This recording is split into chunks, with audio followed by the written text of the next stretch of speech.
And now, stand-up community subscribers and listeners from around the globe, it's time to Stand Up with Pete Dominic, where we ask the important questions that impact you, your family, and your community. Such as, will this rusty barbecue still function if I drench it in lighter fluid and give it away to my neighbor? And with the Omicron virus now in the United States, will my multiple vaccinations finally turn me into a real-life Magneto? And now, the podcast host who would own 3 cars if only Tesla would sponsor this podcast, Pete Dominic. That is right again, sir. Thank you very much. I appreciate that, Pete Co. Great to see you and so many other people at the Hangout tonight. Just wrap that up. Almost 40 people just hanging out. We talked about several different issues, and it's always great to have subscribers join us. Usually Thursday nights. Had to do it on a Wednesday night because I'm performing tonight, doing stand-up at Levity Live with comedian Craig Shoemaker tonight and tomorrow night. And just announced I will be in King of Prussia, Pennsylvania, January 15th, with Ophira Eisenberg and Christian Finnegan, who will also join me on the show tomorrow. So that is going to be really exciting. Tickets available. There is a link in the show notes. Hope to see you at that show. And on Sunday the 16th, we're going to be in Stone Harbor, New Jersey, although I still haven't finalized that, but I think it's happening. So, all right. Well, I've got a lot to talk with you about on today's show. 2 excellent guests joining me today. Eric Segall joins me to recap the arguments made at the most consequential Supreme Court case over abortion in 30 years, he says, and so do others. Segall joins me today, and before that, I have a great conversation with Boston Globe columnist Billy Baker, who a few years back in 2017 wrote a very important column, apparently the most popular column ever written at the Boston Globe, and it's about men and friendships and loneliness and how it's killing us. He's since gone on to write a book about it as well, and we had a great conversation. I think you're going to really like Billy Baker and I on today's podcast. So, Segall, Billy Baker, coming at you. First, I've got lots of news to share with you. Time for The Last 24. All right, lots of headlines to discuss on today's show. Let's get to all things COVID, the Omicron variant. It looks like someone in California apparently has tested positive, and that person's name is LeBron James, actually. No, I don't think he's the first American to get the Omicron virus. He is in California, though, but he is now sidelined by the NBA's health and safety protocols after testing positive for COVID-19. He said he's been fully vaccinated. Yeah, I guess that's a pretty big deal because he's the most famous and probably arguably the best basketball player in the NBA, and he's just been sidelined with COVID. CDC says get ready for tighter travel rules among the new variant. And Dr. Anthony Fauci joined the White House press briefing yesterday. And let's take a listen to some of what he had to say to reporters' questions and comments he made during yesterday's briefing. Here's what we know right now. The individual was a traveler who returned from South Africa on November the 22nd and tested positive on November the 29th. The individual is self-quarantining, and all close contacts have been contacted, and all close contacts thus far have tested negative. The individual was fully vaccinated and experienced mild symptoms, which are improving at this point. So this is the first confirmed case of COVID-19 caused by the Omicron variant detected in the United States. And as all of you know, because we've been discussing this, we knew that it was just a matter of time before the first case of Omicron would be detected in the United States. He also went on to say that, you know what we got to do? Get vaccinated, get boosted. Nothing special. We know what we need to do to protect people. Get vaccinated. If you're not already vaccinated, get boosted. If you've been vaccinated for more than 6 months with an mRNA or 2 months with J&J, and all the other things we've been talking about getting your children vaccinated, masking in indoor congregate settings, etc. He also took some questions from reporters, including a reporter who, I'm not sure, but he was representing some African media outlet. And it sounds like he agrees with the journalist asking the question. In Zimbabwe, in Namibia, in Lesotho, in Mozambique, what justify imposing a travel ban on countries that have 0 case of the Omicron variant? You know, that's a very good question, an important question, and we did struggle with that, but we wanted to see if we could bide time temporarily. So I do hope that this gets sorted out and lifted before it has any significant impact on your country. Go ahead. All right, one more question for Dr. Fauci. What did he know about Donald Trump testing positive for COVID? You think he put President Biden? I'm not going to specifically talk about who put who at risk, but I would say, as I've said, not only for an individual, but for everybody, that if you test positive, you should be quarantining yourself. So Dr. Fauci did not want to make the story about him and say what he knows is true, that Donald Trump tested positive, knew he was positive, and wanted to spit on Joe Biden so he would die. I mean, does anybody really think that that's extreme? I don't at all. Not at all. I mean, people are probably, they don't want to make that kind of conjecture. It's irresponsible to make, but I mean, is it? Anyway. All right, so that's Dr. Fauci in the briefing. Now let's listen to Jen Psaki, the president's spokeswoman. Here she is again with Fox News' Steve Doocy, who tries to put her in a corner, and she's not having it. Joe Biden said about Trump, anyone who is responsible for that many deaths should not remain as president of the United States of America. Is that still the standard now that more Americans have died under President Biden than President Trump? Well, I think the fundamental question here is, what are you doing to save lives and protect people? And the former president was suggesting people inject bleach. He apparently, reportedly, didn't even share with people he was going to interact with that he had tested positive for COVID himself. He continued to provide a forum for misinformation, which probably led to people not taking steps forward to protect themselves, to wear masks, to eventually get vaccinated. This president has made the vaccine widely available. He's relied on the advice of his health and medical experts, and he is trying to be a part of solving this crisis, getting the pandemic under control. And I think there's a pretty stark difference between their approaches. Jen Psaki also addressed reporting from President Trump's own former chief of staff, Mark Meadows, that he tested positive, Trump did, for COVID before the presidential debates, the first one with Biden, before he met with Gold Star families and flew around with his aides. Pretty crazy story. Of course, here it is. No one should be surprised that currently in Congress, as we're looking at the government staying open, you have supporters of the former president who withheld information reportedly about testing positive and appeared apparently at a debate. Also held events at the White House, reportedly with military veterans and military families, reportedly. Many of you covered, so you could confirm that, and did that without disclosing. And these supporters of the former president are advocating for shutting the federal government down so that 20% of the public who are refusing to get vaccinated or tested can be free to infect their coworkers, our children, filling hospitals, that is what they are advocating for. And finally, Jen Psaki addressing the arguments at the Supreme Court on the abortion case that I talked with Eric Segall about today, Dobbs versus Jackson Women's Health Organization in Mississippi. I would note that the president believes, since you gave me the opportunity, that the Mississippi law blatantly violates women's constitutional rights to safe and legal abortions. This case presents a grave threat to women's fundamental rights, to all of our rights as protected under Roe v. Wade for nearly half a century. Every woman, every American deserves access to health care, including reproductive health care, and the president is deeply committed to the constitutional right. As we've outlined before, and as he's mentioned before, he's committed to working with Congress to codify the constitutional right to safe and legal abortion as protected by Roe. All right, there you go from yesterday's White House press briefing, both Dr. Fauci on the new Omicron variant and Jen Psaki on that and everything else. But I think I got to say the soundbite of the day came from the president himself, Joe Biden, who was asked about Donald Trump. Mark Meadows has written a book revealing that President Trump tested positive for COVID 3 days before your first debate. Do you think the former president put you at risk? I don't think about the former president. Mr. President.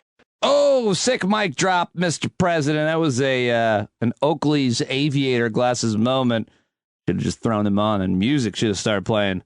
Boy, that must have burnt Donald Trump up not being talked about or thought about by the current guy. Now, let's head over to my former employer, SiriusXM, where Chris Cuomo is a host on the POTUS channel each and every day for, I think, a couple of hours. And so he's still employed there. CNN has suspended him, so I guess he's technically still employed, indefinitely suspended him. But he's still got his gig at SiriusXM because they obviously don't have the same kind of journalistic ethics that CNN even does.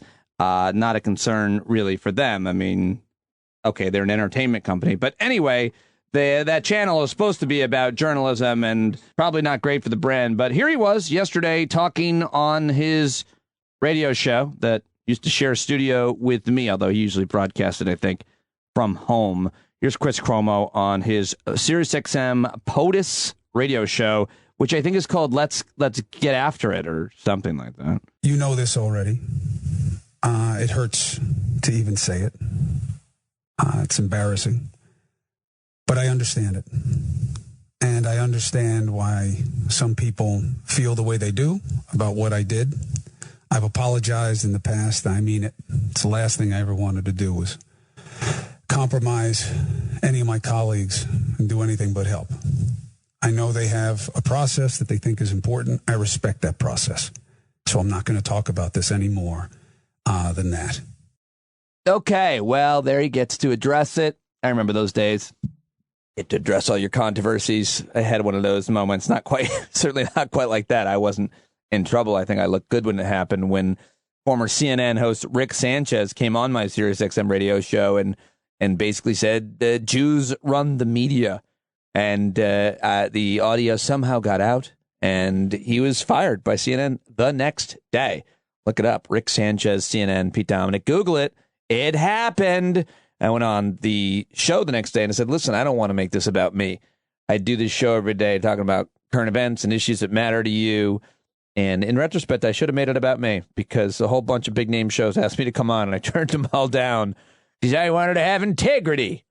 I stand by it. Okay, so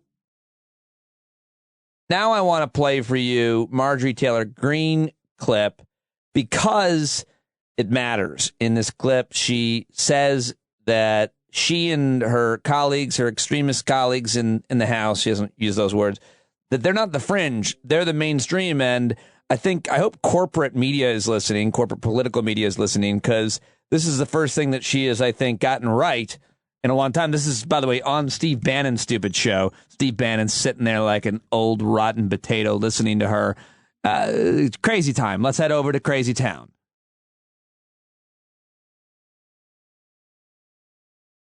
Here's the deal. In the GOP conference, they consider conservatives the fringe. This town up here thinks conservatives are the fringe. We are not the fringe. We are the base of the party, which is about 70% of Republican voters. More. More. 75%. Ugh. And here's more from Marjorie Taylor Greene with Bannon. We have to get rid of these people. So here's what everyone can do today. Here, let me give you a little job to do today because it's happening right now. Right now, let's call Mitch McConnell. Here's his phone number, 202-224-2541. Don't say mean things. Don't give death threats. We don't need those news stories. A couple of quick things there. First of all, you heard Bannon laughing there like, ho, ho, ho, like Jabba, because that's what he looks like. And that's because she's saying what he wanted her to say. You know, he told her to say that. Don't forget your call to action. Call Mitch McConnell. You know, that's number one. That's my thought about that moment, at least. And then also she says, don't make any death threats. Be nice. We don't need those headlines. Now, that's not why you don't make death threats to a person. That's because not because you don't want the bad press. It's because there's reason for bad press, because that's a terrible thing to do. And while we're in Crazy Town, one more crazy congressman, Chip Roy, I think he's of Texas. He wants to shut the government down because of President Biden's vaccine mandates, I guess. He just Makes a lot of sense here in this clip. This will work. The president doesn't have the power to do this. And where is Congress? Congress needs to man up, stand up, and fight for the American people. And that means don't fund a government that is tyrannically forcing people to get a vaccine that they don't want to get. All right, there you go. That is a little short visit to Crazy Town, a look into what's happening in the Republican House caucus there, all being run to some extent coordinated, of course, by Steve Bannon and his minions. Oh, boy. Okay, so I also just wanted to share with you a response to it all from a more sane person. Last night on the Hangout, we were talking about who are the best communicators and why Democrats aren't, great at messaging. And I don't necessarily buy that, by the way. And I think AOC, Alexandria Ocasio-Cortez, is amazing at messaging. And I think this guy is as well. Hakeem Jeffries, this is what he has to say about what's going on with his colleagues in the Republican caucus in the House. This is from yesterday. Why isn't the Republican conference going to act on this? What more does Kevin McCarthy need to see?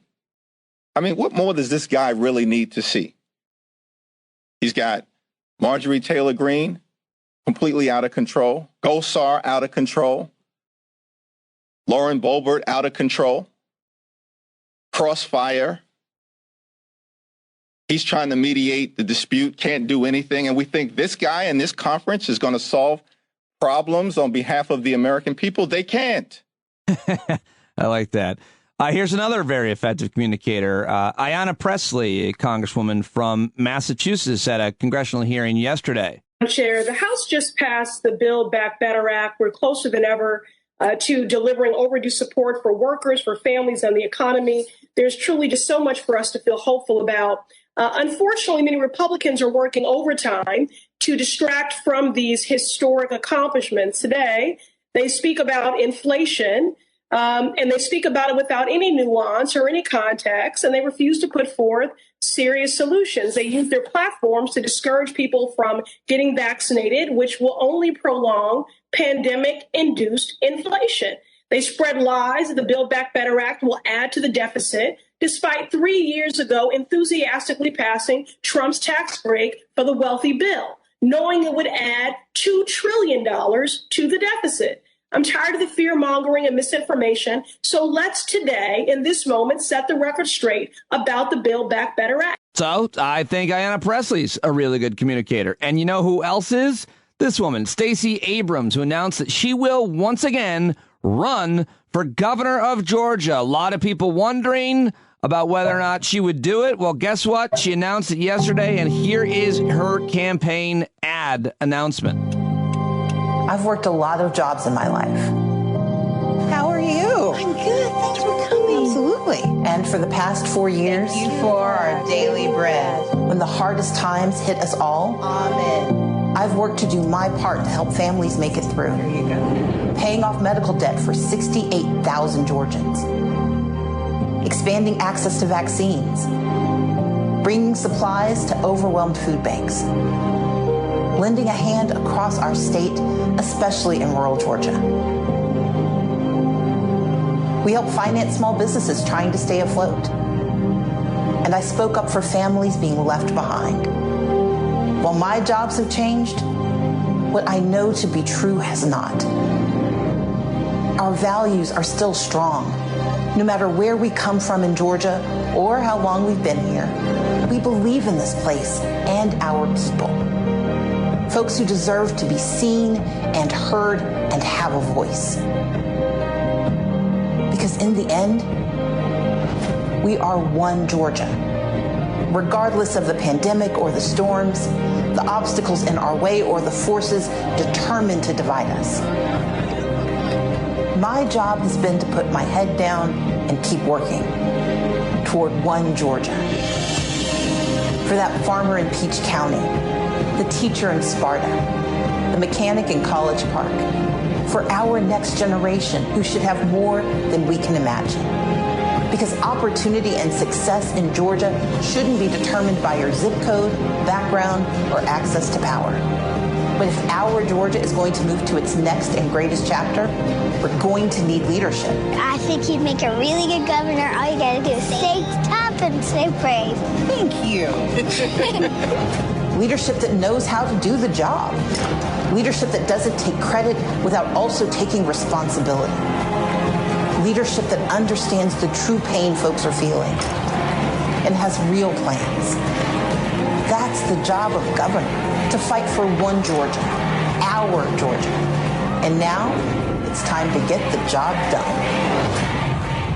StaceyAbrams.com. StaceyAbrams.com. A lot of hope pinned on and in that woman. And I am one of the people that draws a lot of inspiration from the work that she's done. If you haven't read about her and what she's done, if you've only heard her demonized and demagogue, then you're really missing out on a pretty wonderful, amazing, inspiring woman who has done a tremendous amount for the people of that state and for voting rights in general. Boy, I would love to interview her on this show, but I got to figure out an angle, a way in to get her on and see how it would be to her advantage. So if anybody's got any ins down there, I should probably just ask Segall, who's on the show today. He knows everybody in Georgia. And finally, let's go to the massacre in Michigan that occurred 2 days ago at a high school in Michigan where a 15-year-old is now accused of killing 4 students. A 4th student died yesterday, injuring 4 more. And he's being charged as an adult, which I think is a terrible idea. We talked about this, argued about it, actually, as a thoughtful discussion at the Hangout last night. But he's now being charged as an adult with crimes including murder and terrorism. And he's been transferred from a juvenile facility to an adult jail. And a lot of details, of course, coming out, including plans he had in a video journal. His parents, this is crazy, his parents were actually called to the school hours earlier. Of course, he got the gun from his dad, who had bought it a week earlier. And apparently his mom was pretty wild, at least from what what she blogged about. She was a huge Trump supporter and a big, quote, Second Amendment supporter as well. And now the kid's parents might be held legally responsible as well, which I think is an interesting thing to discuss and debate. A lot of people in Michigan, including the governor there, think that that's the case, that that parents should be responsible for the guns. If your kid gets their hands on their gun and goes and kills other people, you should be responsible. And if that's the case, maybe there'll be more of an incentive to lock them up. So anyway, here is the sheriff there in Oxford, Michigan, talking about all of this yesterday. I agree with the charges that have been levied. I agree with holding this individual wholly and completely responsible for the deplorable, tragic event that occurred by choice. Yeah, I have a hard time with that. I mean, the sheriff, it's not his job to decide what charges, it's their job to make the arrest, obviously. But he's saying he agrees with the prosecutor here in Oakland County, I guess. But I really struggle with that. I mean, I know this is a horrific, awful crime. The kid was 15 years old. What was going on? I mean, he said that he's wholly responsible. He made this choice. I just don't think that way. I don't think it's that simple. I mean, why did he make that choice? How did he get the gun? What did his parents think? It seemed like they were pretty out there themselves, at least the mom, from what I've heard. Let's go back to the sheriff. And so we appreciate her stepping up quickly and charging this individual as an adult, which I have said from the beginning of this, I believe is most appropriate. Actually, don't think that's most appropriate. And I asked on Twitter my criminal justice friends, public defender friends mainly, what they thought. And the question I specifically asked was, when is it appropriate to try a 15-year-old as an adult? And Scott Heckinger, who is a public defender in Brooklyn, said never. Carissa Byrne-Hessek, who's a criminal justice scholar and lawyer, said, I agree with Scott. 15 is too young for the adult system. Unfortunately, most places the law will allow 15-year-olds to be tried as adults under some circumstances. Legal expert Vinnie Politan, depends on the nature of the offense, the defendant's history, and local state laws. A lot of variables. And my pal Barksdale Hordenstein Jr., public defender in New Orleans, writes, according to brain science, it never is appropriate. Even when the child has done a truly awful thing, they're still a child. So I'm going to go ahead and go with those three experts, and I agree. And we also had a really interesting, as I said, discussion about that at the Hangout last night, kind of thing that we sometimes get into, and it was great to hear from so many different points of view on that and everything else that we always talk about. We also discussed, I think that I mentioned this earlier, my ageism. So if people think I'm an ageist, and I want to be very specific with my ageism. I'm talking about certain types of politicians and political leaders, those in public service specific. I don't care if you're a surgeon or a pilot or a lawyer or some kind of a driver. I'm not worried about those kinds of things. You're having a heart attack while you're behind the wheel. Nope. Not worried about the stroke. Not worried about that. Not worried about any of those things. I just think that if you're president of the United States or the Senate Majority Leader, you shouldn't have to take 4 naps. I'm saying it's an energy thing. I'm saying, well, here I go, getting myself into trouble again. But Joe Biden, Donald Trump, Chuck Grassley, Dianne Feinstein. I almost called her Nancy Feinstein. I did that last night, which I didn't mean. Nancy Pelosi, though, does defy it. She is also up there in age, and she seems to be doing a pretty damn good job. But anyway, you can get mad at me if you want. standupwithpete@gmail.com. I don't mean to offend anybody. If you are over 60, awesome. I probably won't even make it that far. But if you are, that's great. And I think you could do whatever job you want for as long as you live, as long as it's probably not president or governor or Senate Majority Leader. And I'm a dick? Come on. All right. Let me get to the remaining headlines I've got here for you. Still lots more to just quickly mention. Rapid fire in tonight's news dump. Let's head in the archives because we didn't get a new news dump jingle from Pico. He wanted to spend time with his family or something like that. Not work for me for free and entertain everybody. Whatever. I'll reach back in the archives. Let's see what we have. Here we go. Here's one in the bag and I'll pull it out. There it is. Hurricane Ida, misery in trees, the cow is stuck. We're glad she made it out safely for today's news dump. There you go. An oldie but a goodie from last summer. And let's get to those headlines now, shall we? People magazine, I think, did a good job naming their People magazine People of the Year, being honored for helping make the world just a little bit better. Guess who they are? Drum roll, please. Dolly Parton and Simone Biles are People magazine's 2021 People of the Year. The Olympic gymnast and famed country singer, along with actor Sandra Oh and National Teacher of the Year Juliana Urtubey, were named recipients of the annual accolade on Wednesday. All right, congratulations to them. Imagine if you were People magazine's Person of the Year and your parents still weren't proud of you. I'm Person of the Year, Dad. Sorry. Anti-vaxxer and evangelical TV mogul Marcus Lamb, sadly, passed away of COVID-19. The evangelical founder of Prosperity Gospel Television Network died of COVID-19 on Tuesday after he and his network advocated against the COVID vaccine. He was 64. Thoughts and prayers to Marcus Lamb for dying of COVID-19 after advocating against a miracle cure for it. Terrible. I saw this headline over at, thehill.com. Roads honoring Confederate generals to be renamed in Virginia's most populous counties. A task force in Virginia's most populous county voted overwhelmingly on Tuesday to rename 2 highways that are named after Confederate generals. Confederate Names Task Force, established by Fairfax County, voted 20-6 in favor of changing the name of Lee Highway and 19-6 to change what Lee Jackson Memorial Highway is called. Unfortunately, they are changing them to Dunn Jr. Highway and Jared Kushner Highway, which I think really does not do the trick. Sorry, folks. I'm not buying it. And if you're buying that, then you must be drunk, because I just made up that thing. Well, the last part, at least. I wonder what they are renaming them, though. I didn't read that far into the article. All right, let's see. Alec Baldwin is sitting down with George Stephanopoulos. They're probably buddies out in the Hamptons, seriously, and that's probably why he's talking to him on ABC. This is crazy. A World War II bomb exploded in Munich, Germany. It injured 4. Police in Germany say a World War II bomb has exploded at a construction site next to a busy railway, injuring 4 people, one of them seriously. Yikes, that is insane. That must be a pretty scary job to be the backhoe operator in Munich, Germany. Gunsa, be careful today. Don't dig up any of all the bombs. Okay, I'm so sorry that I did that. Do I still have a podcast and a career? Do I? Anyone?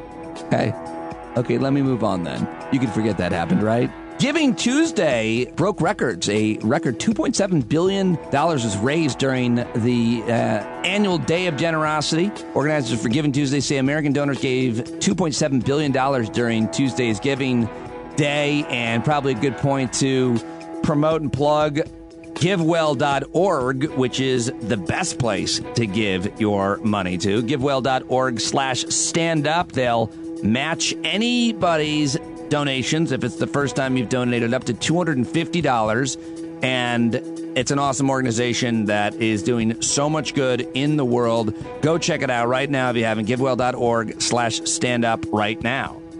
A train killed 2 elephants walking on a track in India. 30,000 folks in the United Kingdom are without power for a 5th night. Data hacked for 400,000 Planned Parenthood patients. Petroleum has been detected in tap water near Pearl Harbor, Hawaii. But all around the world, millions and millions and millions of people loved one another.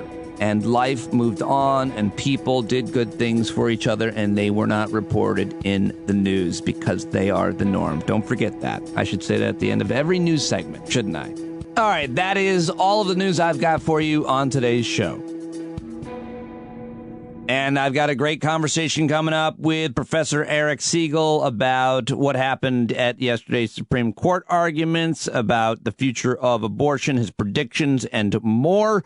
And before that, a really important conversation, I think, with Billy Baker, who wrote an article years ago in 2017 that made such a deep impact on my personal life, my personal friendships with other dudes and women in my adult life. And I really love that article. He's written a new book, and we talk all about male friendships. It's a fascinating conversation, in my opinion, if you ask me. But first, I've got to tell you about a really cool new company I'm working with and happy to tell you about here on the show.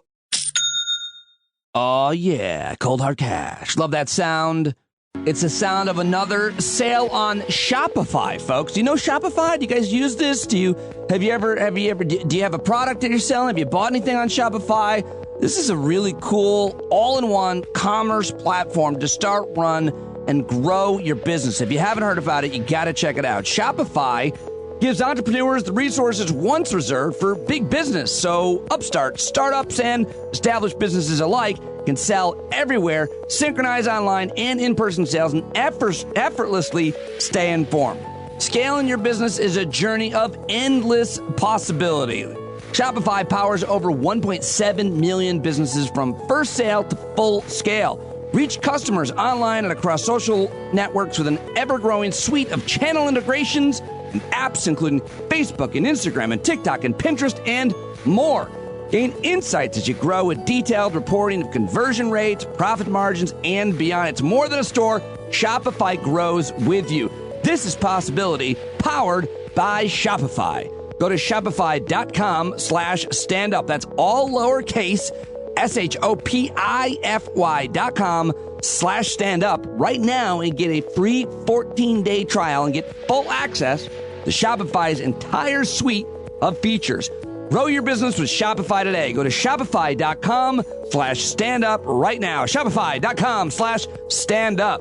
Discover endless possibility. Discover inspiration. Discover your possible. Shopify unlocks the opportunity of your business to more people every day, every 28 seconds. An entrepreneur like you makes their first sale on Shopify. So get on over to it right now.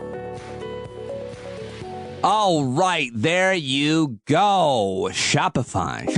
Okay, so I'm very excited to have Billy Baker on the show today. Like I said already, his column back in 2017 made a huge impression on me. And now he's written a book called We Need to Hang Out, aims to remedy struggles some people have connecting. And he is a reporter for TheBoston Globe. Like I said, he's not really on social media, which he says is a great thing. And I just really enjoy his work and this conversation with him. You should read his column at TheBoston Globe if you're not already a subscriber.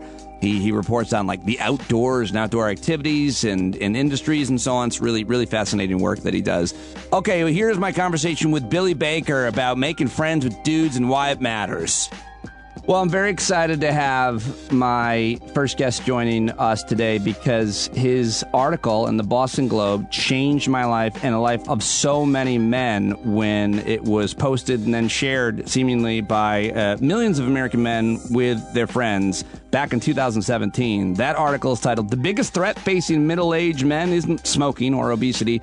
It's Loneliness. As men grow older, they tend to let their friendships lapse, but there's still time to do something about it." And he's now written a book as well to go along with that article, which is fantastic. It's called We Need to Hang Out, a memoir of making friends. Billy Baker joins me. Billy, thank you so much for joining me. My friend from high school sent me and a bunch of our buddies this article years ago. And as you know, being the author of it, it's changed so many people's lives. You've even written a book about it. Thank you for joining me. Oh, thanks for having me. And, thanks for being one of those people who is willing to identify with this thing. Because, this whole story started with me having a reluctance to raise my hand and admit I might be one of these guys who no longer was hanging out with the boys. You talk about having friends and being friends. I love the way that the language that you use to describe this, because it really kind of vindicates us to not necessarily be, thinking of ourselves as not having a lot of friends. It's just, what's the difference being and having friends? I think most people, this was the case for me. I was lucky to have a lot of great friends. And this whole thing started, let me just tell the backstory. And an editor called me into their office and said, we have a story we think you'd be perfect for, which is one of the oldest con jobs in journalism. So I sat down and he said, I want you to write about how middle-aged men have no friends. And the editor proceeded to start rattling off all these dire health consequences, not just mental, but physical health that are connected to loneliness, or even identifying as, disconnected, slightly lonely. So anyway, I'm listening to none of this. In my head, I'm trying to get out of this story. So I'm like, I got plenty of friends, buddy. I'm not like the loser sitting alone in the cafeteria. Are you kidding me? So take a quick walk back to my desk and I start rattling off all my best friends, and I'm lucky to have many. And as I did that, it was like, I haven't seen that guy in a couple months, and I haven't seen that guy in years. And like, oh man, you know what? Like I am perfect for the story, but it wasn't because I was unique in any way. It was because I was the most typical American man there was. I was the guy who had let the important stuff get in the way of my friendships, and not acknowledging that friendships were on the list of important stuff. When we wake up every morning, it's like everyone's got that to-do list, and it's like, eat right, exercise, take care of the bills, take care of the family, do your job. But like, where's friend time on that? It's when that stuff is done, and that stuff is never done. And I wasn't making time. So to go back to this idea of like having friends and being friends, I had friends. I was missing ways to be friends with my friends. Right. And so, I wrote this article. It kickstarted. It became the most popular article in the history of the Boston Globe. Like, is that to say right? that, it feels like I'm lying when I say that, but by a substantial amount. It just kept going and going and going. You read the title. I didn't write the title. That's a wordy, kind of annoying title, right? Like it just kept going and going. It really helped start a national discussion. At the time, there was a guy named Vivek Murthy, who was the Surgeon General of the United States. And if you remember when we were kids, the Surgeon General's big platform was taking on smoking. Sierra Coop's the guy that put a warning label on cigarettes, right? This guy, he was taking on friendship and loneliness. He was putting a warning label on our health about this disconnect that we're going through, this adult loneliness crisis. And to be honest, no one's really listening to him. Loneliness isn't like a super exciting topic. It kind of clears the room. I write this glib, attempt at humor where I raise my hand, and the opening line is me admitting I'm a loser, right? And all of a sudden, boom, like everyone's kind of, guys like you who maybe, if the Surgeon General issued a warning about loneliness, he'd turn the other way. But I don't know, to be able to relate to something. And that's the thing I hear most. I started reading, and right away I could relate to it in ways I maybe didn't want to admit, but there was something about me raising my hand made it okay for a lot of people to raise their hand. And yeah, for sure. Wow, the most popular. It was like the most popular column, or most like even investigative journalism, even like that Spotlight unit, more popular than that. Right. In the history of, I should say, is since we've been able to measure the web traffic. Wow, that's so good. It's great because that article, obviously it's great for you, but it's great for the fact that it really affected so many people and created such change. Let me go back, though, to just some of the research that you cite there, because I'm a big, research and evidence guy, and I didn't really think that this was something that was a threat to my health. But you're right, beginning in the 80s, study after study started showing that those who were more socially isolated were much more likely to die during a given period than their socially connected neighbors, even after you corrected for age, gender, and lifestyle choices like exercise and eating right. Loneliness, you write, has been linked to an increased risk of cardiovascular disease and stroke and the progression of Alzheimer's. One study found that it could be as much of a long-term risk as smoking. And there's so much more research. What would you add to that, to the evidence, to the arguments, since you wrote that article and have heard from so many more? It is probably the lowest of low-hanging fruit in terms of things we can do to improve our physical health. And honestly, like you reading those stats, I've written about them, I've talked about them extensively. Every time I hear them come out of my mouth, it sounds like I'm laying one on. Like there's no way. I don't have a robust social life, so I'm going to die of cancer. And study after study shows this to be true.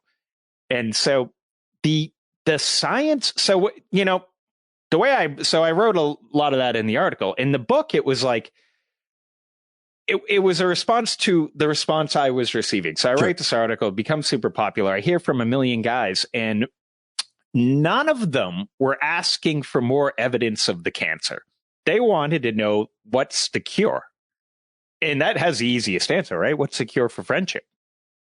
Cure for loneliness, rather, it's friendship. But implementing that, making that work as an adult is tricky. So in a sometimes humorous, sometimes touching, often sad way, I set out on this quest to fix my friendships using the science of loneliness and friendship as, sort of a hack in some ways.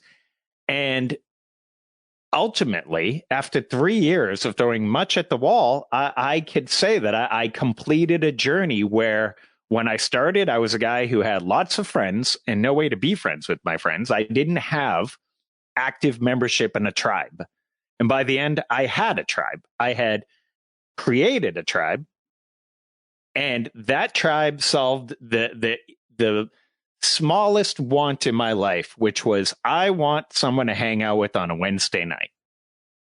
And by the end, I had this squad of guys who were hanging out on a Wednesday night. I essentially started a fraternity for middle-aged guys who get together and just get together. I do a lot of interviews, and people will ask, well, what is it you do on your Wednesday nights? And it's like, man, I don't know. The other night we talked about the most recent time we'd crapped our pants. Sometimes we light a fire that's so big the fire department gets called. I don't know. We just get together. And so did you guys agree, and I hope you all agree, that if you do shit your pants as an adult, you have to throw that pair of underwear in the garbage. There's no like cleaning them and putting them back in your drawer, because they laugh at you every time you go to put them back on, right?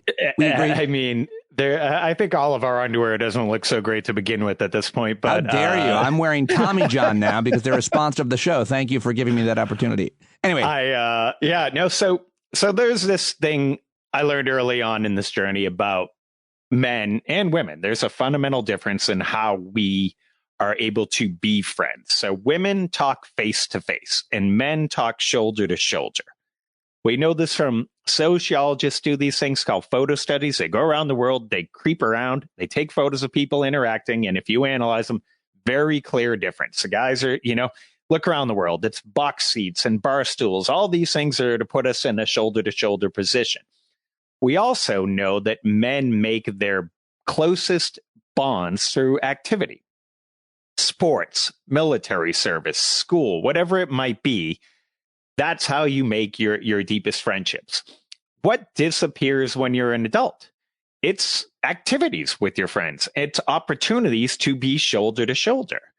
So when I set out on this journey to write this book in response to this article, it was like, all right, I'm trying to fix things. I need to be systematic in how I fix it. I need to know that this has to be based around activities. Simply, reaching out to someone saying, hey, man, I miss you. We should get together and grab a beer. Like, I hate to say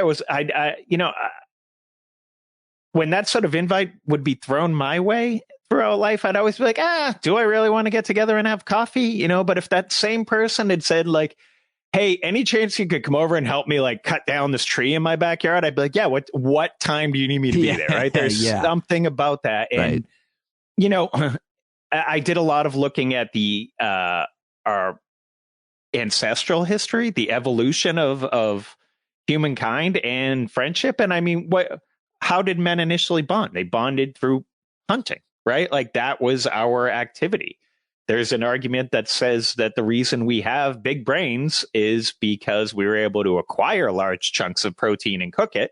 And we developed language, communication to do that. So guys started by bonding over an activity. And I had to, in trying to hack my way back into friendship, I tried to initially start by getting the band back together, finding activities for those great friends from the past, which was great. I got the squad back together from high school. We started gathering on Wednesday nights. We were struggling for something to do. We eventually, like as classic middle-aged guys, ended up at a mall. It became our thing. We would go to this mall because they had free parking and it was kind of central to all our houses. And, that lost its juju because it didn't have like a thing.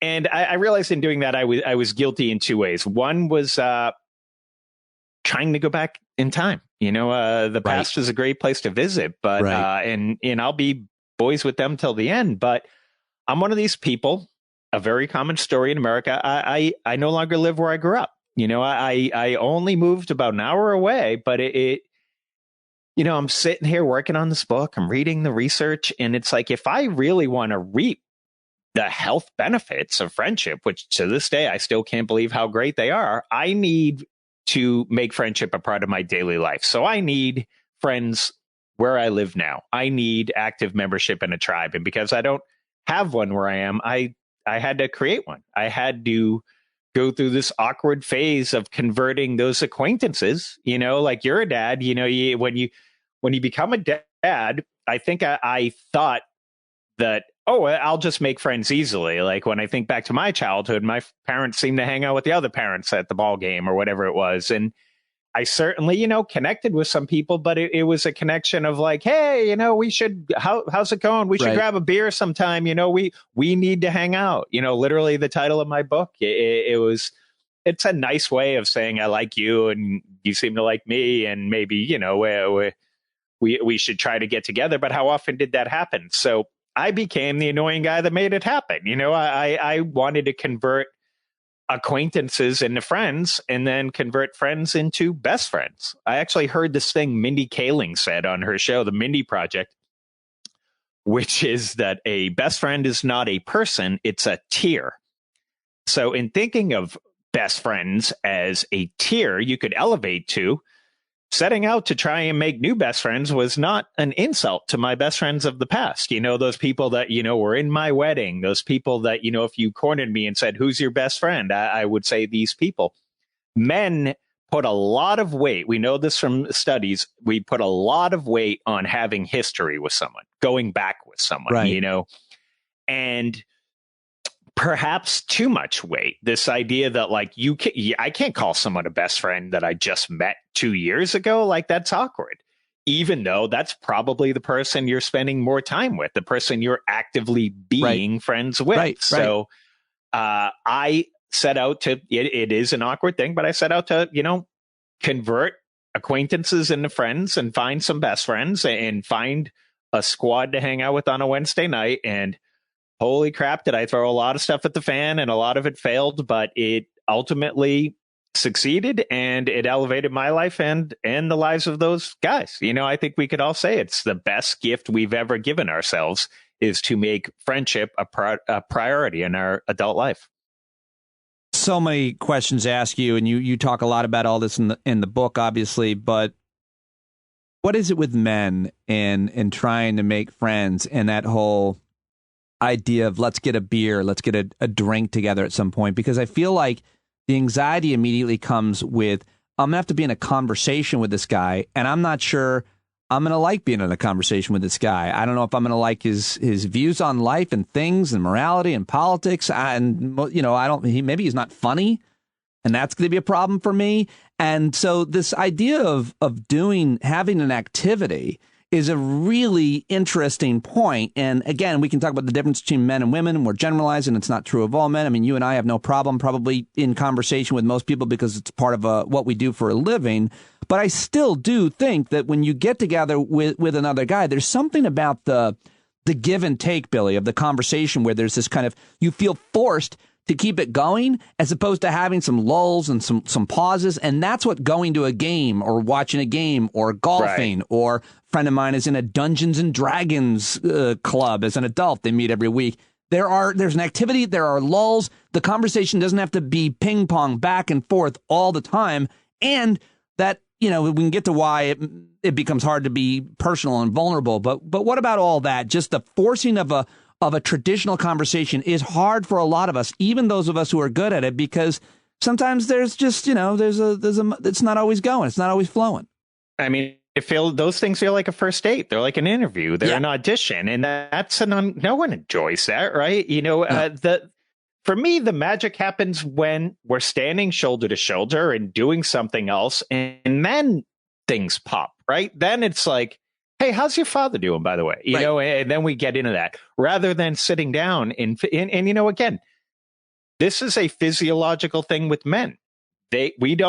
Eye contact can come across as aggressive. Just sitting across from someone is not how we were built, you know, and we know this from these studies where they'll put men face to face and then the men will instinctively turn their chairs facing the same direction. Really? Like, you know, even across from a table.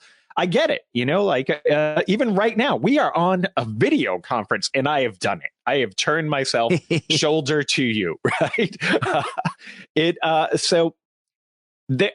I talk about this a little bit in the book, and it's a bigger conversation. But I think there's two modes that we go into. We're either in a man's man mode or a guy's guy mode. And the man's man mode is sometimes a performance, you know, that like, let's get together and drink some whiskey, right? Like that's what men do, you know, that firm handshake, eye contact, all these things. It's a competitiveness.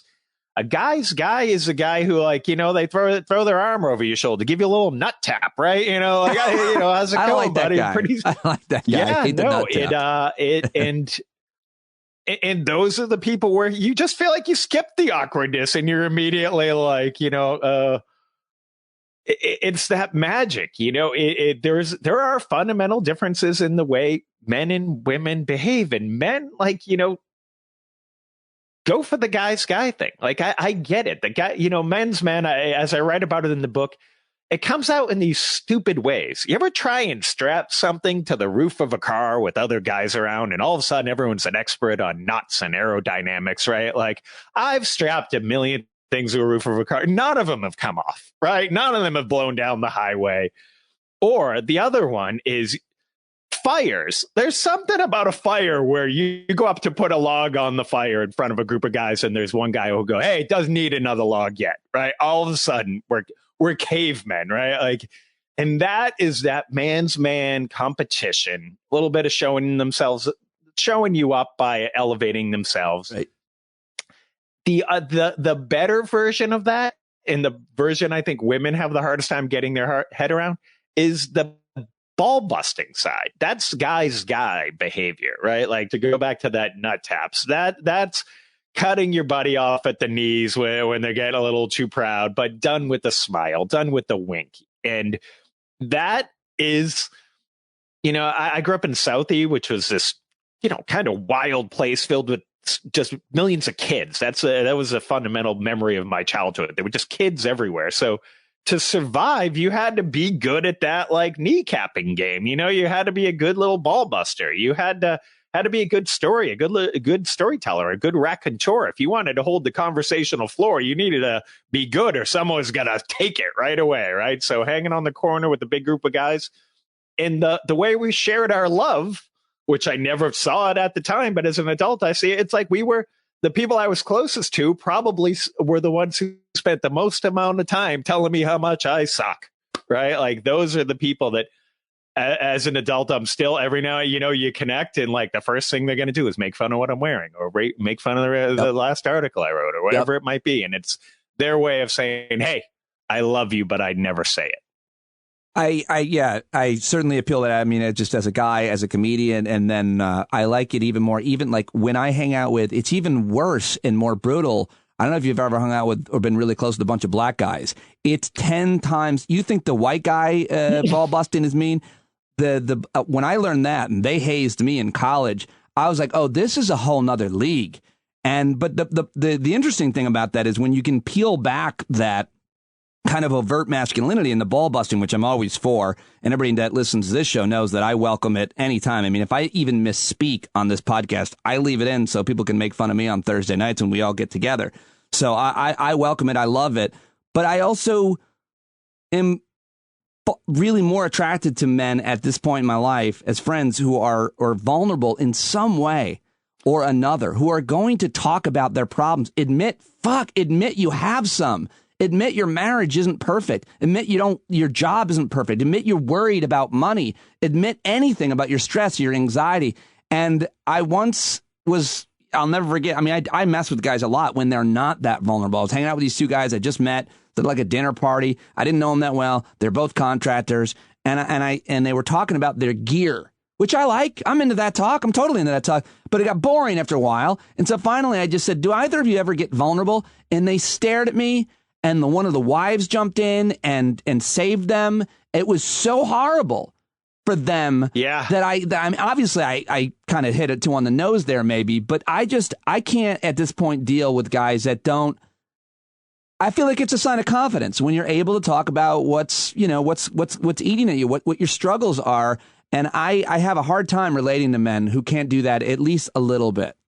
Even in a self-deprecating way. I'll say like vulnerability is kind of at the core of, I didn't even realize until I sat down to write a book about this journey. It was about putting myself in vulnerable positions, which we're all uncomfortable with, right? Like, I mean, men are taught to not put themselves in those positions. You make yourself vulnerable, you might get stabbed, right? Every time I put myself in a vulnerable position, I was rewarded. Yeah. I did some painfully vulnerable things. One of the first things I did was I did this thought experiment where I was like, all right, I kind of miss my high school friends. I'm one of these people that's willing to admit that, which is not a cool thing, right? What's the cool thing as an adult? I kind of dismissed high school. And I did this thought experiment. I was like, if I could go back in time, again, as I say, this book's like two different journeys. One is where I went back in time. And then second half was like, I got to fix my stuff in the present. So when I was still going back in time, which is the funniest part of this journey, it's like, all right, what was the best day of high school? I mean, this is like the plot of a lame movie, right? Let's recreate the best day of high school. So immediately it popped into my head, and it was senior skip day, right? Ditch day, the day we all kind of got together, thought we were so rebellious and just cut school, right? And we all went to this like park and like played wiffle ball and drank beer, we were so rebellious. So I was like, all right, you know what?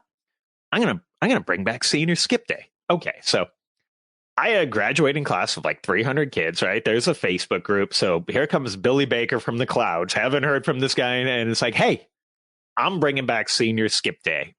It's going to be on a Friday. The whole point is you have to skip. Okay. It's going to be on this Friday, this time at that same field, 10 a.m.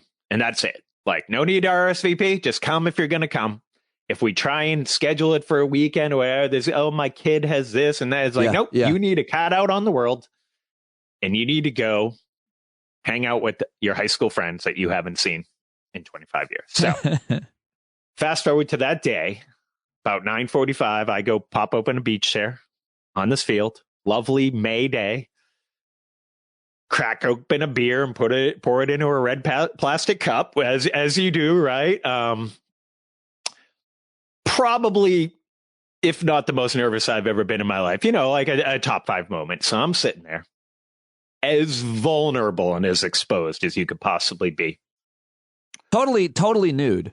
Oh, might as well have been that nightmare of being naked on stage in front of everyone. This was it, right? So sitting in this chair, every dog walker that walked by, my heart would leap and then go down. And, a couple of the people I still am in contact with, they've been texting. I'm going to try and is anyone coming? That they're feeling nervous and vulnerable.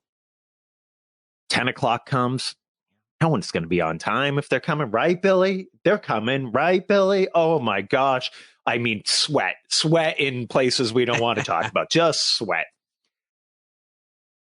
I forget the time exactly. I see this woman walking across the field, tall, redheaded woman. Haven't seen her in 25 years. I'm like, oh my God, she came. Okay. I'm like running. Hi, how are you? She's as nervous as I am, right? Pretty soon. And I suspected this was the case. They're all like in cars parked around the periphery, right? Waiting for someone to get out. All of a sudden, there's another walk across the field and another. And before you know it, I think there were 40 people at 10 a.m. on a Friday, 40-something-year-old adults, parents, teachers who got out of school, awkwardly pouring a beer into a red cup, what are we going to do? And I mean, to a person, they all left there like, thank you. And I mean, to me, I'd say the same to them. Thank you. What did we all do? We allowed ourselves to be vulnerable and we played kickball and it was ridiculous and we all needed it. That is amazing. That's amazing. What a great story and great idea. What did you take from it? Well, let me tell you what I took from it. I then strikes and gutters, buddy. I was like, you know what I miss most from adulthood? That if I could go back and create that night that's no longer with me, I said it would be the night before Thanksgiving. You remember when that was the night when, you're in college or shortly thereafter, that was when the hometown crew would get together. Yep. So I say, hey, same Facebook group. Hey, after the success of Senior Skip Day, I'm bringing back the night before Thanksgiving. So if Senior Skip Day's in May, whatever, 6 months later, bring back the night before Thanksgiving. Got the top floor of this really nice bar and restaurant in Harvard Square in Cambridge. My buddy owns it. He's like, you can have it. We'll have your own bartender, all this. One person came. And it was a person that I was never close with. I applaud the hell out of him for showing up, but he showed up to say, hey, I read that article you wrote and I'm really lonely. And instead of this joyous occasion, I'm at the bar talking to this counseling, right? And meanwhile, my phone's blowing up with, oh, so sorry, like everyone, and there are valid reasons for why they couldn't come that night. But, I'm cooking, we're now the people in charge of the turkey, we're the adults now, but it failed so hard that the lesson from that was that even though Senior Skip Day worked, like I'm not going to reap these great friendship benefits by trying to become the social chair from my high school class from 1993. Like, the past is a great place to visit, but you can't live there.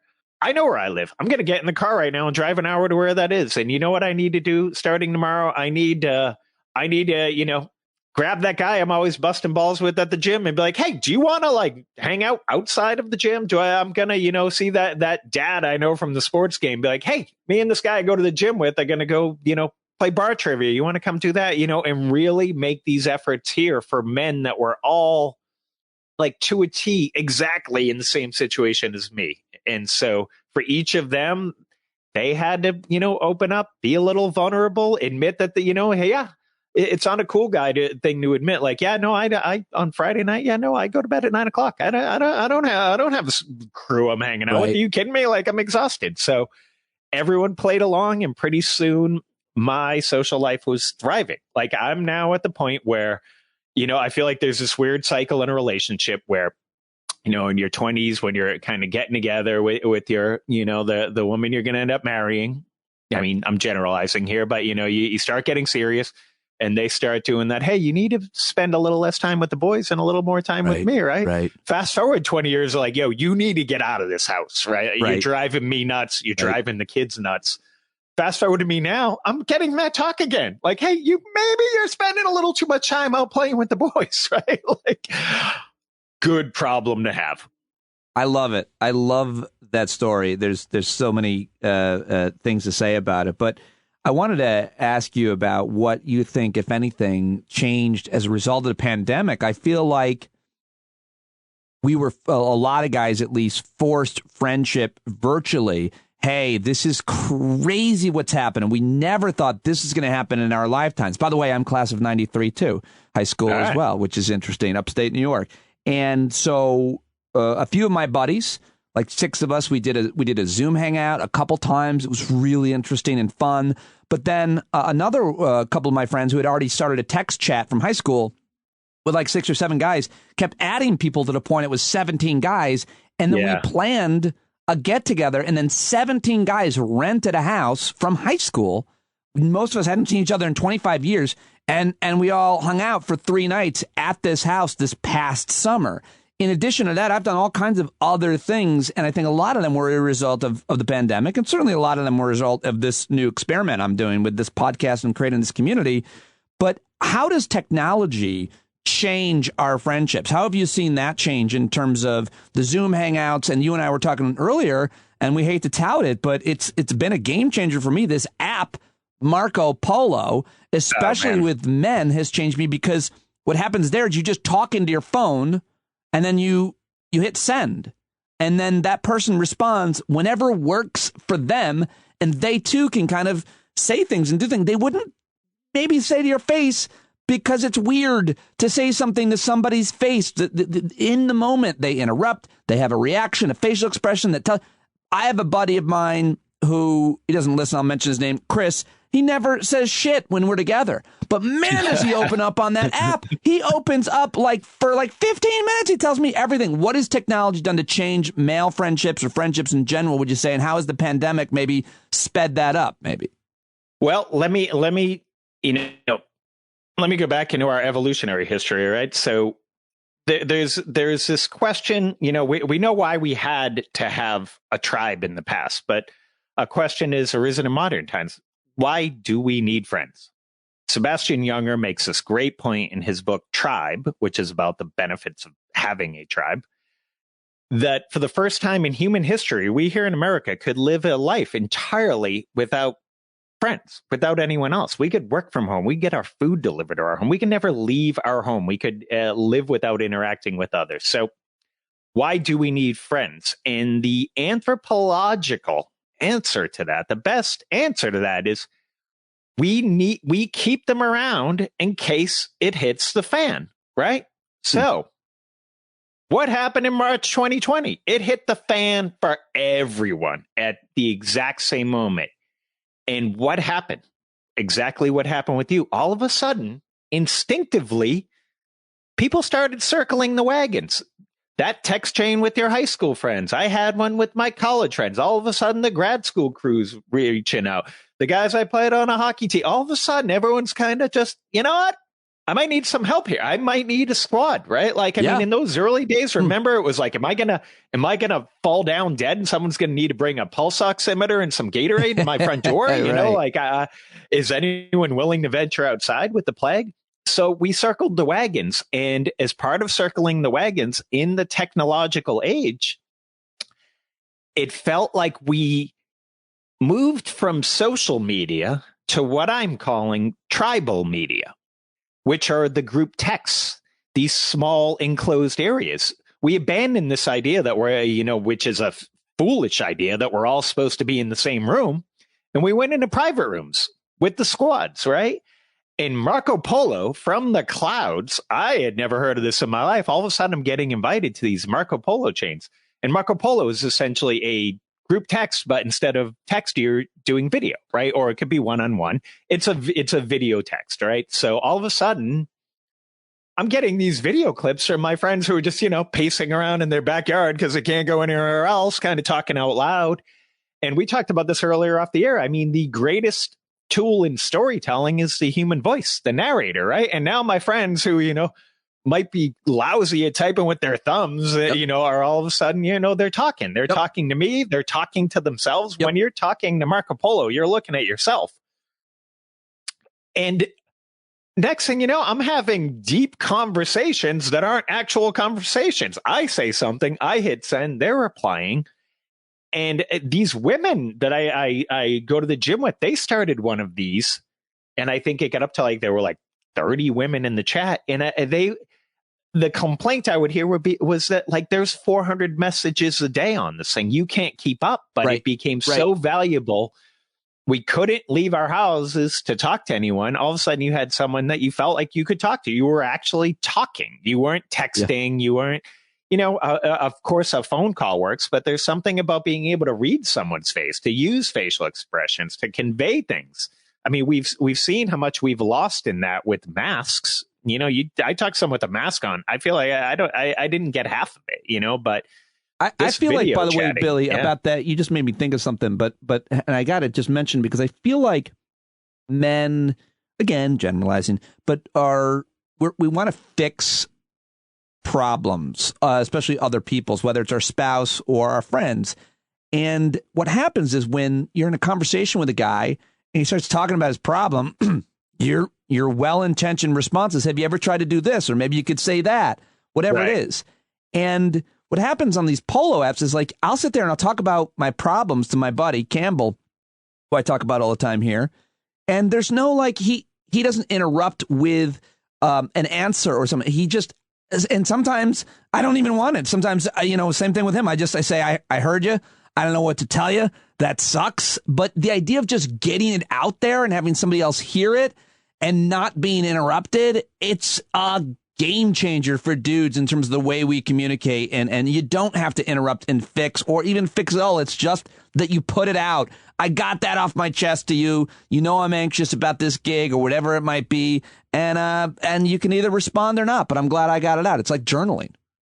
Oh, it's that inability of others to interrupt you allows you to be slower and more thoughtful. Yes. When I first started doing interviews to promote this book, I'd listen to myself and I was nervous and I was saying and ah and like too much. And that is a nervousness of feeling like you're going to lose the mic, right? If I'm not umming, you're going to step in, right? And it's lousy to listen to. And I apologize to anyone that listened to my earlier conversations, but Marco Polo, man. And I bet you my friend Kevin and I, we were becoming best friends, but I can tell you that he is one of my best friends in the world. And the thing that made that happen was talking daily on Marco Polo. And it makes it more comfortable. You know what? Sometimes it makes it comfortable. We were together last night and we'd already covered all the serious stuff. So we went and played bar trivia and we just talking about, what was on the game and why are we so dumb and can't remember these questions? There was no heavy lifting to be done. We'd done it over Marco Polo at our own pace. So yes, thank you, Marco Polo, for being a future sponsor of this podcast. Yeah, for sure. I mean, I've taught them. They really should be a sponsor. I can't say enough about it. Genuinely. Yeah. And people really should try that. I put it out there with so many listeners of this show. It's the weirdest thing in the world is I've allowed. It's not weird at all. I love it.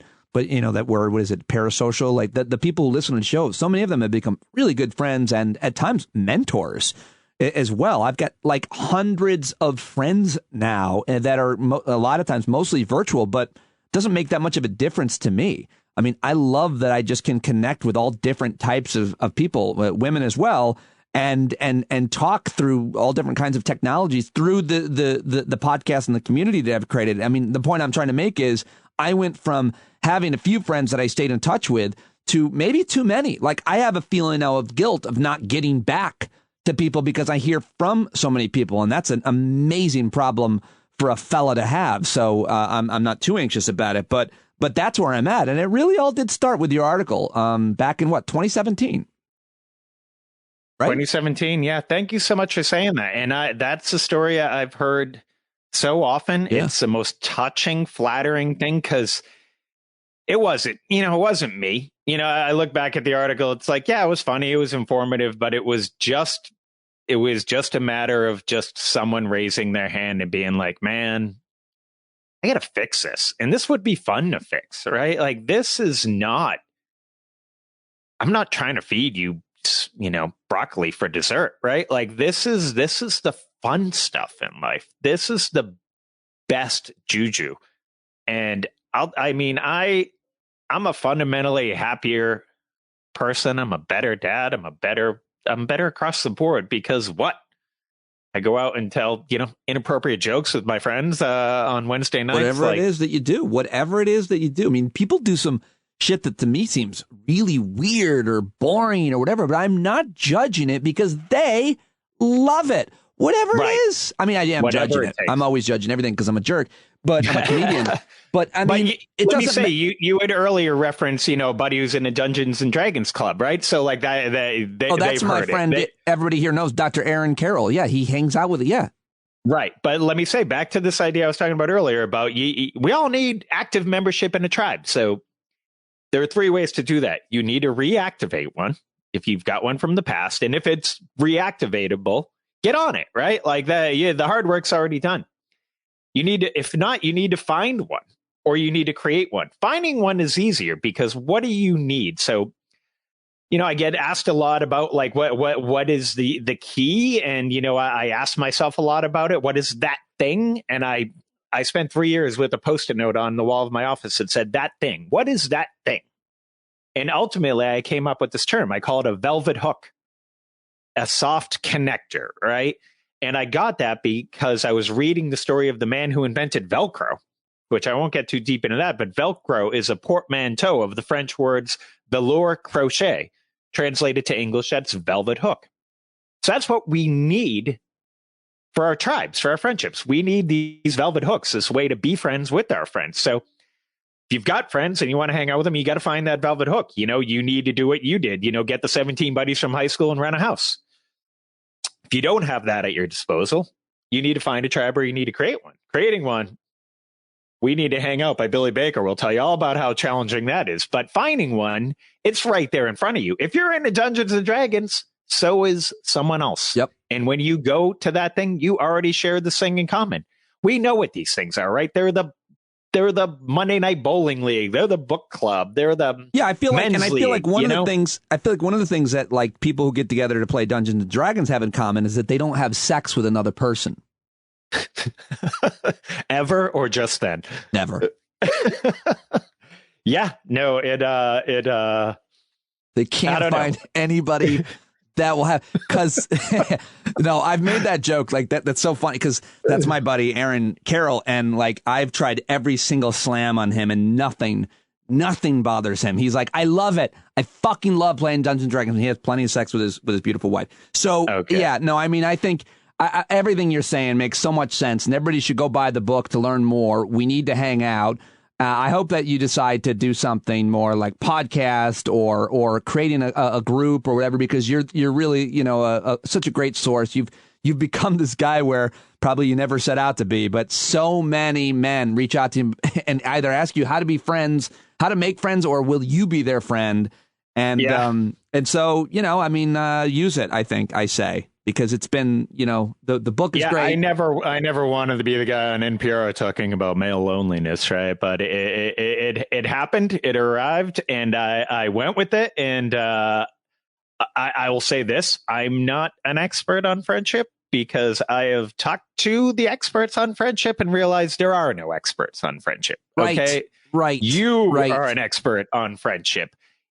What is the first step? You just got to get a kick in the ass and go out and do it, right? Like, that's the thing. If you're listening to this right now, here's your challenge. At the end of this, call someone, right? Like, close your eyes. Who is it you'd actually like to hang out with? It might surprise you. I did the psycho exercise as part of the book. I don't know if you've ever heard of Dunbar's number, where this idea that humans can only have 150 social connections. That's all we have I have heard room for. Yeah. So I did it in reverse. I sat down and I was like, I'm going to write down everyone I give a crap about in this world. And I allowed myself to be surprised. Some of them was like, oh, that's a guy I worked with at a restaurant in college. But you know what? I miss it. You know, put their names on the wall, counted them up. It came to 148 people. Wow. I was like, wow, that's amazing. I opened to do this. I went through my phone contacts. I went through my social media contacts. By the way, I quit social media. Best thing I ever did for me. That's a different topic. But I go through all the contacts, write down all the names of these people, open the door to my office to run down and tell my wife, oh my God, I almost hit it exactly on the nose.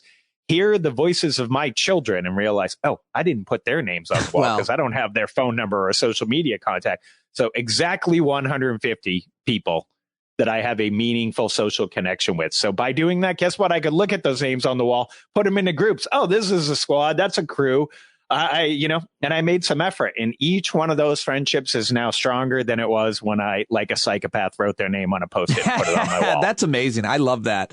I absolutely love that. And, you know, you regularly you write a column about the outdoors for the Boston Globe. And, you know, it's different than all of this. But I will say a friend of mine who I mention all the time now on the show, Ken Zatz, Dr. Zatz, all my friends apparently are doctors. And I think that's good advice. I think you should make friends with doctors, especially if you don't have health insurance.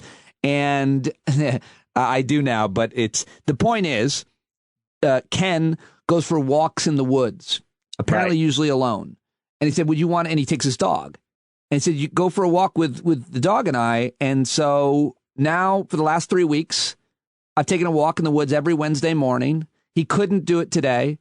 And I was really upset. It has been such a great thing to do. We take our dogs and we walk in the woods Wednesday mornings and we talk pretty much the whole time. And it's what's your body posture while you're doing it? You're shoulder to shoulder. You're not making eye contact, right? Usually it's he's in front of me or I'm in front of him. We're not looking at each other. You're enough of your brain is occupied. I years ago as a journalist, I realized an evil trick. If I wanted to interview someone, I would get them to drive. Because driving, putting us shoulder to shoulder, I didn't even know the science at the time. Yeah. Putting us shoulder to shoulder, put us in a comfortable conversation position, and getting them to drive. Driving, it occupies just enough of your brain to maybe knock off that self-censorship or that nervousness or whatever it might be. And sure enough, years later, I'm Mr. Friendship researcher, and it's like, oh, that was organically, I was doing something that we know to be scientifically true, which is, go for a walk in the woods. Also, there's this concept of forest bathing. That's what is that? I believe it comes from a Japanese term, but it's just the idea that, entering and spending time in the forest kind of cleanses something off of you. Oh, forest bathing. Yeah. Oh, that's. Yeah, it's funny, too, because you mentioned that, like, I have this wooded area behind my house.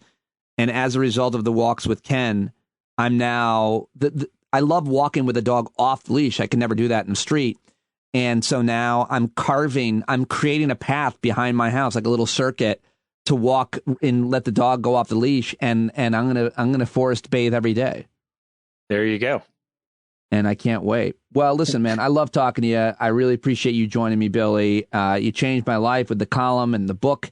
We Need to Hang Out, a memoir of making friends. I hope a lot of men and women take a lot away from our conversation today. I do want to ask you one more question about a recent column you wrote. What is with pickleball, dude? I've weirdly become this like media expert on pickleball. I don't know. I went to play. I didn't grow up playing tennis or paddle sports or whatever. I went to play. I got a pickleball net, I should say, because I was looking for a net to block the basketball from rolling out of my driveway. It turned out a pickleball net was exactly that width. Bought it. Next thing I'm like, well, we might as well play pickleball. Start messing around. Start playing with some friends. The next thing we're like, the competitive juju's flowing. We're yelling. Didn't know what we were doing. My brother lives in LA. I went to visit him. He's like, oh, hey, so my buddies and I, we, Tuesday nights we play this thing called pickleball. I'm like, you kidding me? I'm Mr. Pickleball. Go play with them. Next thing, I'm at the YMCA mornings with nothing but retirees and Billy Baker playing pickleball. Yeah. Way into it. Start to clue into the fact that there's this mania growing on. I approach it as a journalist, digging into data, I write this article, which basically makes the case that it's growing faster than any sport in American history. Yeah.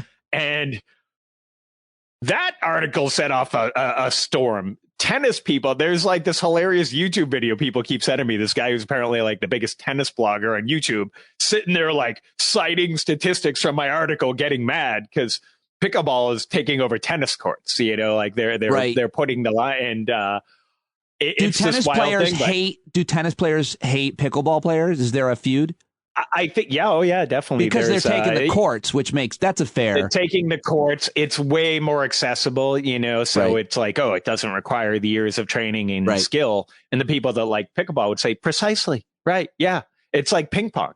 You know, they I think the standard explanation, this is halfway between tennis and ping pong. But for me, it feels more like pickleball is to tennis what wiffle ball is to baseball, right? Mm-hmm. And at this point, I'd much rather play around with a wiffle ball in the yard with my friends than like, you know, try and catch up to a fastball, right? And so it, do I have great respect for the guys who are still playing men's league ball and can turn on an 85-mile-an-hour slider? Hell yeah. But you know what? Like, I want you to try and throw a curveball with a wiffle ball at me. Well, wait, hold on a second. Who's throwing an 85-mile-an-hour slider at that age? Bro, there's these guys down the street from me that I go watch it and I'm like, nope. And I'm in pretty good shape. And I'll watch these pitches and be like, that guy's throwing juice. You know, I have to warm up before I even have a catch at this point in my life. I don't want to throw up. Yeah, I mean, you're talking to a guy. I was just telling you before we came on the air, I'm about to go have a tooth pulled because I broke it on a piece of bread.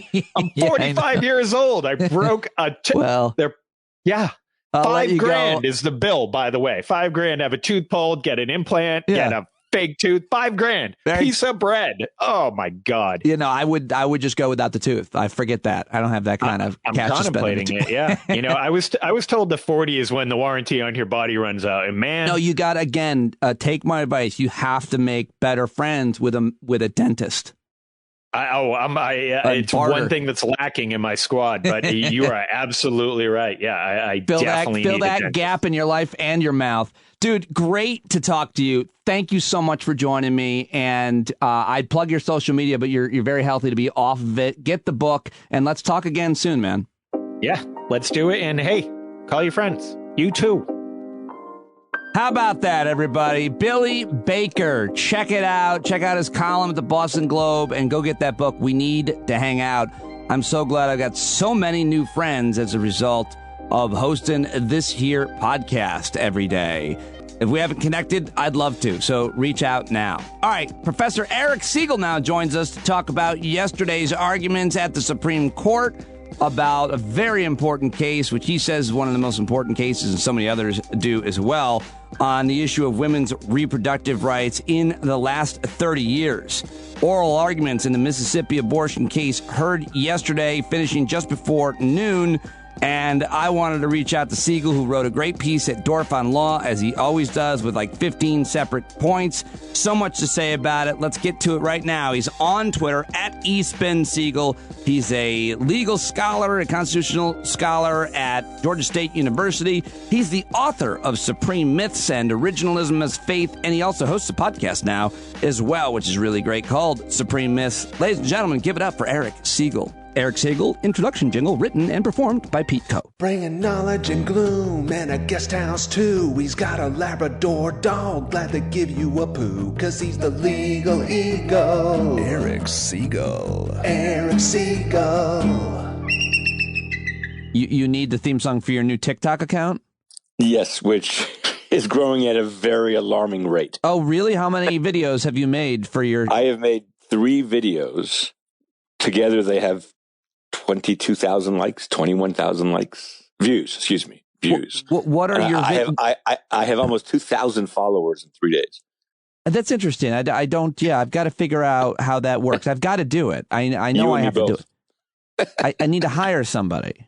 Well, so hire my children, because they're the ones who videotape me, open my account and put me on it. You have the sniffles. I have a cold today. I apologize to everybody. Plus, I got sicker as the argument went on this morning. yesterday morning. You got sicker, physically sicker. I got physically sick from, we'll talk about it, but I got physically sick from Roberts and Barrett. Physically sick. They made my body ache. That's true. All right, I'm just getting the...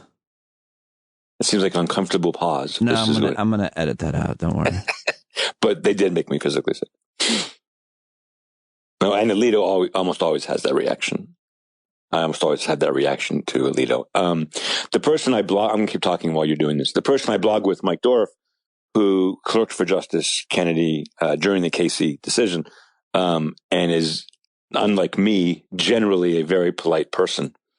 He asked on Twitter today, I'm paraphrasing, does Alito know how much of an asshole he is? Yeah, I saw that. I saw you share that, and I don't have any of the audio of Alito to share. It's okay. How do you describe, him being what he's reacting to? Okay, so I'll give you the law professor answer, and then I'll give you the Eric Segall as citizen answer.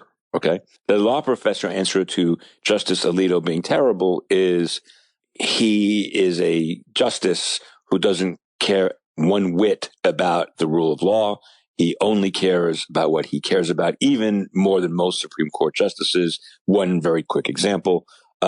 While the whole religious liberty, gay rights thing has been going on and people don't want to make cakes and do flowers for weddings and everything, and those cases have gone to the Supreme Court and gone back down, he has talked to conservative and Catholic groups about, quote, the war on religion, about the threat to religious liberty, something a judge shouldn't do, who is deciding those cases. But more than that, he's just a snippy, little, puny, tiny soul of a man. Wow, for someone whose physical stature himself is not very large, that takes quite I a didn't bit mean of physically. gall. He may be 6'5" as far as I know.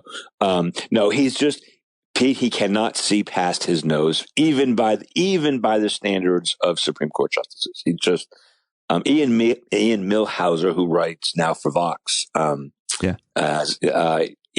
think Ian picks on him all the time, but for really good cause. So the non-law professor, Eric Segall, as citizen person, would say he is really the kind of person, he is the worst of both qualities.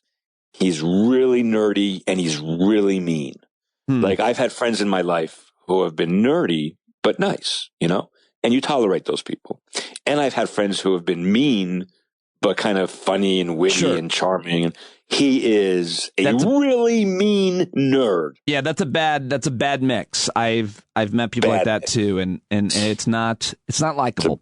So that's just a little commentary on Alito. But as you wrote at Dorff on Law and others, sharing kind of the weight that you're putting on this, you called this argument today, Dobbs v. Jackson, we'll call it for short, the most important abortion case in 30 years was argued at the Supreme Court yesterday morning. That's how you say it. Yeah. Yes. Yes, that's exactly right. Yeah. And a majority of the justices apparently appeared eager to overturn the constitutional right to abortion. It would seem is the shortest possible conclusion. I'm not sure about that. Okay. They're definitely going to uphold this 15-week ban. You can't get abortions after 15 weeks. They're definitely going to uphold that. Everybody agrees on that. There's no chance that's not going to happen. How they do it is going to be the suspense. They might completely overturn Roe and Casey and send this issue back to the states completely, or they might do what Justice Roberts really, really badly wants to do, which he made clear during the argument today, which is uphold Casey's what we call the undue burden standard. States are allowed to regulate abortion, but not put undue burdens in the way of women seeking abortions. But to Roberts, the 15-week prohibition is not an undue burden. And that's what they're probably going to say this time. And then 2 years from now, they will reverse Casey altogether and send the issue back to the states in total. But I don't think they're going to do that this time, though I'm not sure. Okay, so what do you make of the following sentence from Mark Joseph Stern's article at Slate? I know you like and respect him. Yes. He wrote that during oral arguments Wednesday in Dobbs v. Jackson Women's Health Organization, 5 Republican appointed justices made it abundantly clear that they are prepared to abolish the constitutional right to abortion established nearly 50 years ago in Roe v. Wade. Well, I like Mark a lot. I think a lot of his stuff's really good and really insightful. Sometimes I think, he's writing for Slate on a regular basis. No, he works for Slate, and he has an audience. What you just read is not entirely accurate. First of all, Casey undercut much of the right to abortion that was present in Roe. So it's not in Roe, women had a fundamental right to abortion before the third trimester that really the states couldn't regulate at all. Casey let the states regulate all kinds of abortion decisions and undercut Roe tremendously. Before Casey, the 24-hour waiting requirements and the 48-hour waiting requirements and the informed consent requirements to tell the women things that aren't true, all of that stuff was struck down. Right. Casey allowed all of that stuff. So it's not 50 years, it's 30 years. That's the first correction, that's a math. I'm not good at math, but 30 is different than 50. That's one. 2, I don't think they're prepared to just flatly say, Roe and Casey were wrong. We're getting out of this business. States, go ahead and regulate abortion. And the reason I don't think that is because the Mississippi law has no exception for rape and incest. And Pete, I don't know, but I just can't believe these upper class white males, other than Barrett and Thomas, one being a woman, one being African American, are going to give full approval to a law that doesn't have rape and incest as exceptions. I think that's unlikely to happen. It could. It could. I think there are 6 justices who are clearly going to uphold this 15-week ban. That's a dramatic change in the law, and that is a partial overruling of Casey. And that's what's going to happen. It really is. Now the next law is going to be 12 weeks or 10 weeks or 8 weeks, and eventually the court's going to say, well, 15 is arbitrary, so 10 is fine, 8 is fine, and eventually they're just going to let the states. All right. Well, that's a lot of predictions, but let me get back to your analysis from yesterday's arguments and probably the. Did I mention that Barrett made me sick? Sorry, go ahead. We'll get to Barrett. I want to talk about Sonia Sotomayor, and you wrote in your Dorf on Law. You wrote, my impression was that Justice Sotomayor was quite upset, and her tone seemed defeated and resigned. I could report better on that, but see my point earlier, which was your point was it was helpful to listen to arguments live. Watching them would have been much, much better. Nonetheless, here is the big, I brought sound. I came prepared. This is 42 seconds of Justice Sonia Sotomayor. The sponsors of this bill, the House bill in Mississippi, said we're doing it because we have new justices. The newest ban that Mississippi has put in place, the 6-week ban, the Senate sponsor said, we're doing it because we have new justices on the Supreme Court. Will this institution survive the stench that this creates in the public perception that the Constitution and its reading are just political acts? I don't see how it is possible. Turn it off. Hate it. Pete, couple things. You asked me about her tone. All right. Her tone there sounds not like she's a fighter, and she doesn't sound like a fighter. But come on. She would reverse Heller tomorrow.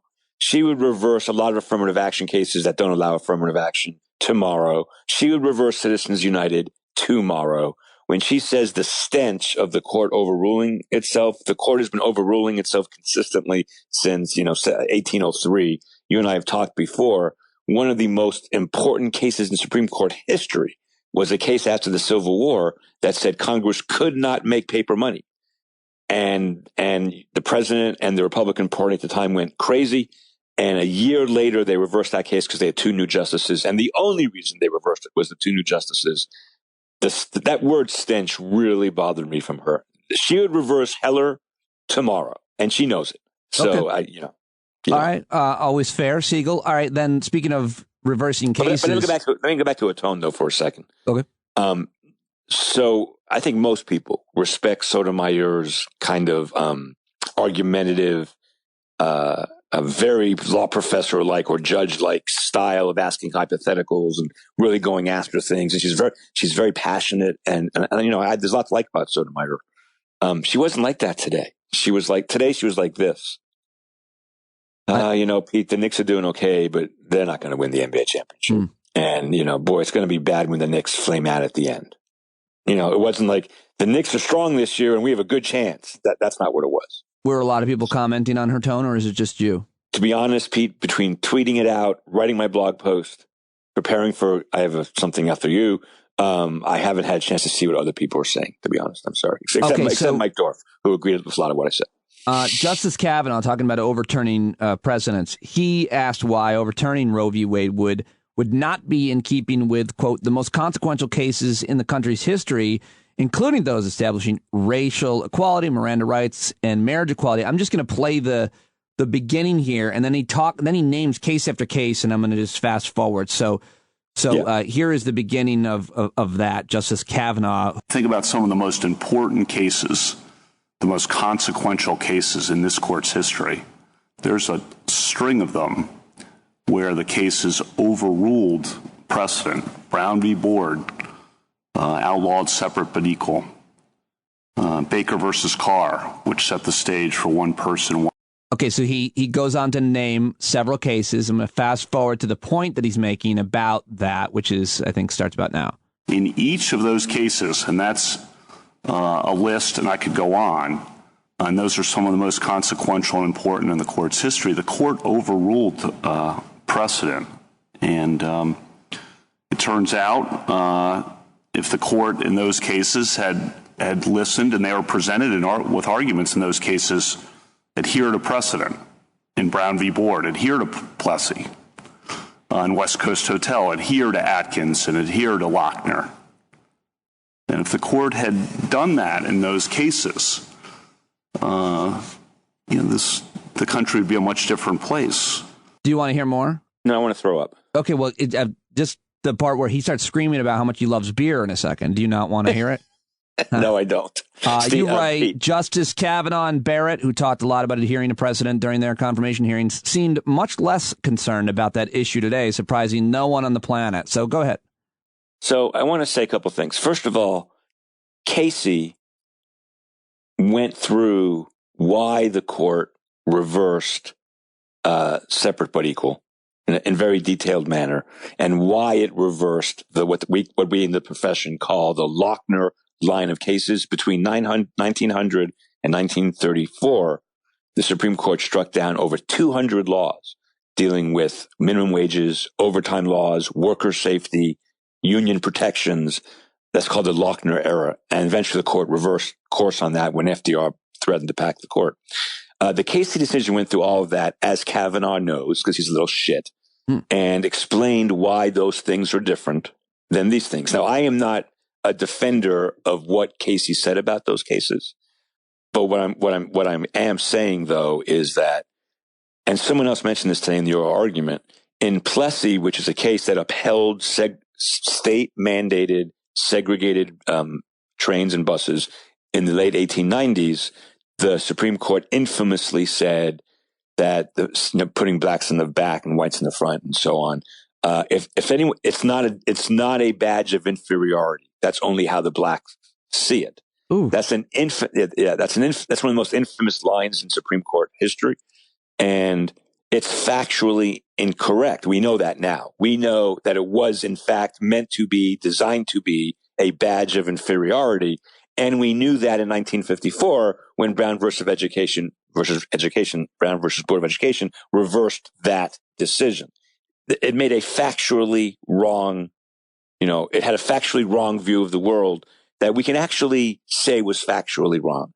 Can you find any human being who would say in 1897 Mississippi, whatever way, 93 Mississippi, that requiring blacks and whites to sit in separate buses and eat in separate restaurants and so on, that was not a badge of inferiority? Of course it was. Well, it depends on, maybe the back of the bus or that part of the restaurant was really the nicest part. Right. Yes. Right. I'm sure they were just giving them the nicest part of, any establishment, vehicle or. what community. One of the liberal justices said today, I'm not sure which one, we don't have a similar factual misconception. Sure, when viability happens, changes with technology. Sure, but that's not the same thing as the court making a demonstrably false. Let me put it this way. Saying that the segregation Jim Crow law in Plessy was not a stamp or a badge of inferiority was a demonstrably false statement. There is no demonstrably false statement in Casey to overturn. On the Lochner line of cases, that's a closer call, but the reality is we had a Great Depression. The Lochner line of cases did not change until the Great Depression, when all of a sudden there became a more heightened awareness that I think it was 48 states, because Alaska and Hawaii weren't there yet, that can't handle this national economic crisis. So we need a new administrative state, meaning the New Deal, to deal with this crisis. That was a major change in the world, Pete. It was a change in the world. There has been no equivalent sea change in the world that Kavanaugh could possibly point to from Roe to Casey to now. The only thing that has changed from Roe to Casey to now that is relevant to this issue is, yes, contraception is a little more available. That's not that big a deal. Yes, the line of viability might move a year or two. That's not a big deal. What's really changed, of course, is the makeup of the Supreme Court, which brings me to what Kavanaugh what Justice Sotomayor was ranting about in the first clip you played, the stench of us overruling our prior decisions. I just want to remind your audience about something that I said to you a few weeks ago that I think is just one of the most brilliant lines ever said about law, authored, of course, by my friend, retired Judge Richard Posner. If changing judges changes law, do we know what law is? Changing Supreme Court justices has been changing law since the 19th century. So both of them have this all wrong. The court changes its mind all the time on really important issues, from the Commerce Clause to affirmative action, to abortion, to free speech, to the Roberts Court right now is completely rewriting the law of religion in this country. You and I have talked about that in horrific ways. This whole idea that stare decisis, or what we call precedent, or relying on prior cases, matters to the Supreme Court is a fiction to begin with, which I, by the way, once wrote for Slate magazine, where I said, for one time in his life, Justice Thomas was correct, because Justice Thomas's view is if a case is definitely wrong, we should overturn it. Don't pause. I'm not saying he's right. That's what the court should do. I'm saying that's what the court has done. All this conversation about precedent, it's just bullshit. A lot of posturing. Yeah, and that's why I'm so upset with Sotomayor, Kagan. I did not put this in my blog post yesterday per se, but Sotomayor, Kagan, and Breyer, all three of them, just kept talking about precedent, prior cases, reliance, political institution, the public's going to hate us. Pete, and then when they got around to the merits, they started talking about rights and what right a woman has and blah, blah, blah. You know what this case is really, what abortion is really about, Pete? I mean, I understand if people think it's murder, that's fine. I get that. But what it's really about as a legal matter? Oh. No. As a legal matter? Equality. It's about equal protection. Can women be equal citizens in our country if they can't control their reproductive destinies, their family choices, and their own bodies? And by the way, in other countries that don't let 6 elite lawyers decide these kinds of issues, like Parliament in England once had a long debate about abortion. And it really focused to some degree on the equality question. Do women have to be able to do that to this, meaning terminate pregnancies, to be equal? There was none of that today. Not none. There was very little of that today. But isn't that the real issue? I mean, isn't that really what we should be talking about here? I mean, you have 2 daughters, I have 3. They need to be able to control their lives. Yeah. Well, there was conversation. There was plenty of conversation about abortion. You mentioned other countries, or the debate in the UK, and Justice Roberts brought up how other countries do things, and he was told by the expert who was there testifying from, what was her name, from the Organization for Women's for not testifying, but the lawyer who was representing the clinics, and I forget her name. I'm sorry. I'll look it up. But she corrected him about that. Yes. I mean, about what his understanding of how other countries do things and see things and viability and so on. But let's get to Justice Roberts, because you wrote a lot about that, and he was trying to find some middle ground. So Kavanaugh moved the Overton window on where we're at with abortion and this discussion and precedent. And we can talk about Amy Coney Barrett, who shouldn't even be there. But Justice Roberts seemed to try to find some kind of middle ground, is the interpretation that I'm reading. What was he talking about with these other countries and Well, first of all, from hell, Justice Scalia must be very upset, because it was Justice Scalia who consistently said we shouldn't look to other countries for anything. So I'm sure he's fuming down there in his stormy eternity. Sorry, a little gratuitous but accurate. Here it is. You know what? Let me play this real quick. Well, hold on. Actually, let me say right to the point. Okay, it doesn't matter what other countries do in this context for a really important reason. He's talking about Germany, and he's talking about Western Europe and some other places where the abortion right exists, but is limited to like 12 weeks or 15 weeks, or it doesn't matter. But as I've written before, Pete, all of those countries have national paid leave programs. All of those countries have child care funded by the government that is accessible and easy, or easier than we have. We are the only democracy in the world, the only one in the world that we can call a democracy, that doesn't have a national family paid leave program for pregnancy. So the abortion issue, it's complicated, but part of the problem in America is that we have this system where poor women have a really hard time getting abortions, rich women will always get abortions, of course. And then we don't take care of them at all. We make them have abortions, and then we don't take care of them. That's very much less true in more European, countries. So the whole analogy is off base and stupid to begin with. Yeah, well, I mean, just in addendum to that, this is less about abortion, but more and less about people living in poverty, but there are middle class and even affluent people you could describe in certain communities that don't have more than one kid, much less sometimes one kid at all, because of the expense that something like preschool is. So yes. They also, other countries also have universal pre-K. You mentioned paid leave, but I'm just adding to the point you're making about not taking care of or helping families take care of. But let's get back to, by the way, her name is Julie Rickleman from the Center for Reproductive Rights. But Chief Justice Roberts posited that a 15-week abortion is in keeping with other countries' laws. And she argued those countries permit legal access to abortion after that point for a broad social and health reasons. They're both oversimplifying. So I've studied this. And in fact, a professor at Columbia named Jamal Green, who's really good, and I really like, and he's coming on my podcast next week. Jamal wrote a whole book, which I'm reviewing right now, about what other countries do with guns and abortion and those campaign finance reform and those issues. Oh, cool. And his discussion of what Germany does with abortion is very interesting. It's very complicated, Pete. It's not a soundbite thing. So Germany, it's just complicated. Yes, there are reasons in other Western European countries where you can get abortions later than the actual time prescribed in the statute if certain conditions exist. There also, this is really true in Germany, where abortion is kind of illegal. It's just not enforced at all, kind of like our pot laws in a lot of ways, So it's really complicated, and there's no way for you and me even to have an intelligent discussion of what's happening in other countries. And what Justice Roberts did and what this lawyer doing the best she can under enormous pressure in a very short period of time could do is simply what she basically said was Justice Roberts is more complicated than that. That's what she basically said.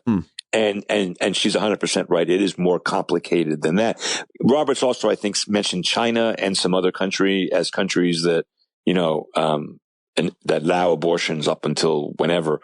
And again, I just want to say comparing us to China on anything requires a much longer discussion of a lot of different things than Roberts' snippet soundbite type approach to this. So, by the way, I do want to mention for the audience, in case they don't follow me on Twitter, Justice Roberts' wife, for a long time, was the head of an organization called, quote, Feminists for Life. Yeah.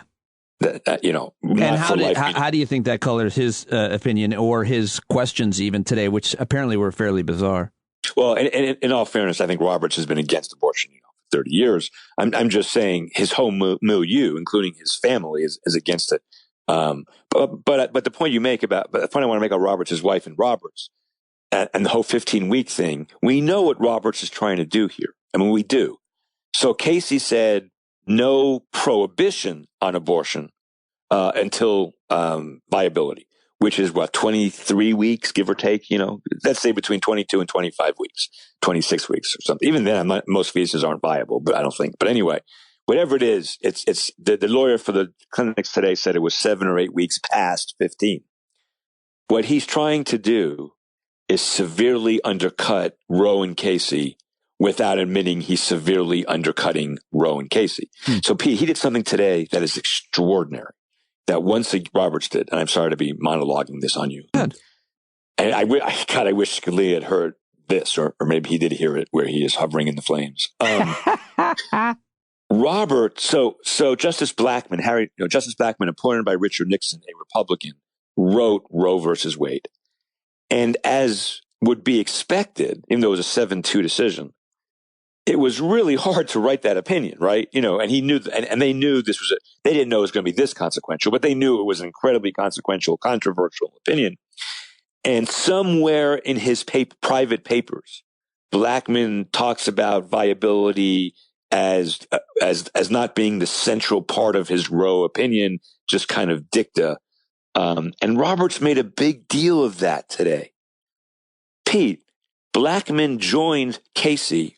We were still on the bench, which is all about viability. What Roberts is trying to say is that the viability line is arbitrary. Okay, maybe we had that debate. That's a hard question. We can talk about that. But Casey clearly made the test. Casey clearly made that the test. He wants to say Roe and Casey didn't make that the test by relying on the private papers of one justice who actually, when it came time to joining the opinion, agreed that viability was the test. What he's doing there is trying to have his cake and eat it too. He wants to severely undercut Roe and Casey without admitting the court is severely undercutting Roe and Casey. That's Roberts' long game. And that, by the way, is why, and it's a lie, it's demonstrably false. And by the way, it's why, sorry to self-promote here, but I just published an article in the Washington and Lee Law Review, Justice Roberts, institutionalist or hubris? And the answer is hubris. It's a quiet hubris. It's not an Alito obnoxious slap in your face hubris. It's not a Scalia bombastic hubris. It is an assassin. It's an assassin's hubris. It's what he did with the Voting Rights Act, Pete. He kind of made it weaker, and then he overturned it. He's going to do the same thing for abortion. He's going to make Roe and Casey weaker. Then he's going to vote to overturn it. No one's surprised by this who follows these kinds of things. Better he just it'd almost be better if he was more like Scalia and just laid his cards on the table. Because would you rather deal with an assassin who you know is out to get you, or with a stealth friend who is going to shoot you in the back? I don't want to deal with either of those people at all, and I don't like the way you're making me feel so unsafe. Let's talk about Amy Coney Barrett, because she seemed to be obsessed with adoption. Why? Oh, I wonder why. Do you know why that is? And let's remind folks that we could say the same thing about Brett Kavanaugh, but let's just remind folks that I think Ari Berman tweeted this. Never forget Mitch McConnell blocked Merrick Garland 8 months before election that confirmed Amy Coney Barrett 8 days before election, when 65 million Americans had already voted so she could take away reproductive rights and voting rights from millions of Americans. Anyway. She's adopted several children. And by the way, from foreign countries who needed adoption, and good for her. Great. But it's another example of how a Supreme Court's justice, this is true for liberal, your audience knows I feel this way. It's another example of a Supreme Court justice's private life completely affecting their constitutional positions. As you and I have discussed, there have been 4 Supreme Court cases in history protecting gay rights. 4. All 4 written by Justice Kennedy, a Republican from California. Why did Justice Kennedy write those 4 opinions? Kid. No. Oh. His father was a very, very successful lawyer in Sacramento who had a best friend. This best friend, who eventually became dean of the law school, was like an uncle to Justice Kennedy. Not a blood uncle, but like a family member. And he was gay, and he was closeted. And Justice Kennedy saw for decades the indignity with which this man had to live in the closet, which is why when one reads Obergefell, the same-sex marriage case, it is full of the words dignity. Wait, was Justice Kennedy's dad dating his best friend / uncle? I don't know, but I don't think so. Are there rumors even that they were... Stop. They were not just roommates? Stop. Barrett seemed to say today that it's not an undue Why is burden. that too far for you? You made up way crazier shit about Sarah Palin and everything. You just illustrated what sounds like... I did not make up anything that about Anthony Sarah Palin. Kennedy's dad's best friend... No, this is... But seriously, Pete, it's really true. No, I mean, it's really... it's the really point you're true. making about Amy Coney Barrett and Kennedy is that they're painted by their own personal experiences when it comes... What's wrong with that? A wise Latina... Right. Except Sotomayor had to back off of that statement and did during it's stupid. They're all painted. Everybody's painted by their own. Go ahead. Yes, that's true, including you and me. Not me. I'm fully objective and unbiased. That's true. That's true. So Barrett seemed to suggest several times today that, remember, the standard here is like undue burden. Is there an undue burden on women? That there really isn't if we bar abortions, because they can always put their kids up for adoption. And many states have these so-called safe haven laws where if you are a woman who does not want to have a child, but doesn't want to have an abortion, you can deposit your born child with these government agencies, and it's totally legal and it's all good. Mike Dorf's wife, this is linked in my blog post from yesterday. Mike Dorf's wife has written a very persuasive and compelling article about how stupid, ridiculous, absurd, and crazy that idea is. That we can make this all go away by telling women, well, you have to endure 9 months of pregnancy, morning sickness, all the health care costs associated with pregnancy, all of the changes to your body, all of the psychological effects on you, your family, your other kids, whatever. But it's all okay. Because at the end of the process, you can give away your child to the state. It is so absurd as to be almost undiscussable. Well, yeah, it's also just, I feel like you pointed this out, but first of all, I don't want to, if a woman is raped, she still has to carry that baby and have it give birth to it and have it be adopted. That's enraging. It's I did write that. I tweeted that yesterday. What I said a couple of days ago was, I think we can reasonably. I've always said this. By the way, what kid wants to live a life knowing that he's a product of a rape? I never even thought about that. I don't think. What I said was reasonable people can disagree about abortion. I still believe that, although I am violently and virulently for pro-choice. Reasonable people can disagree on that. They can.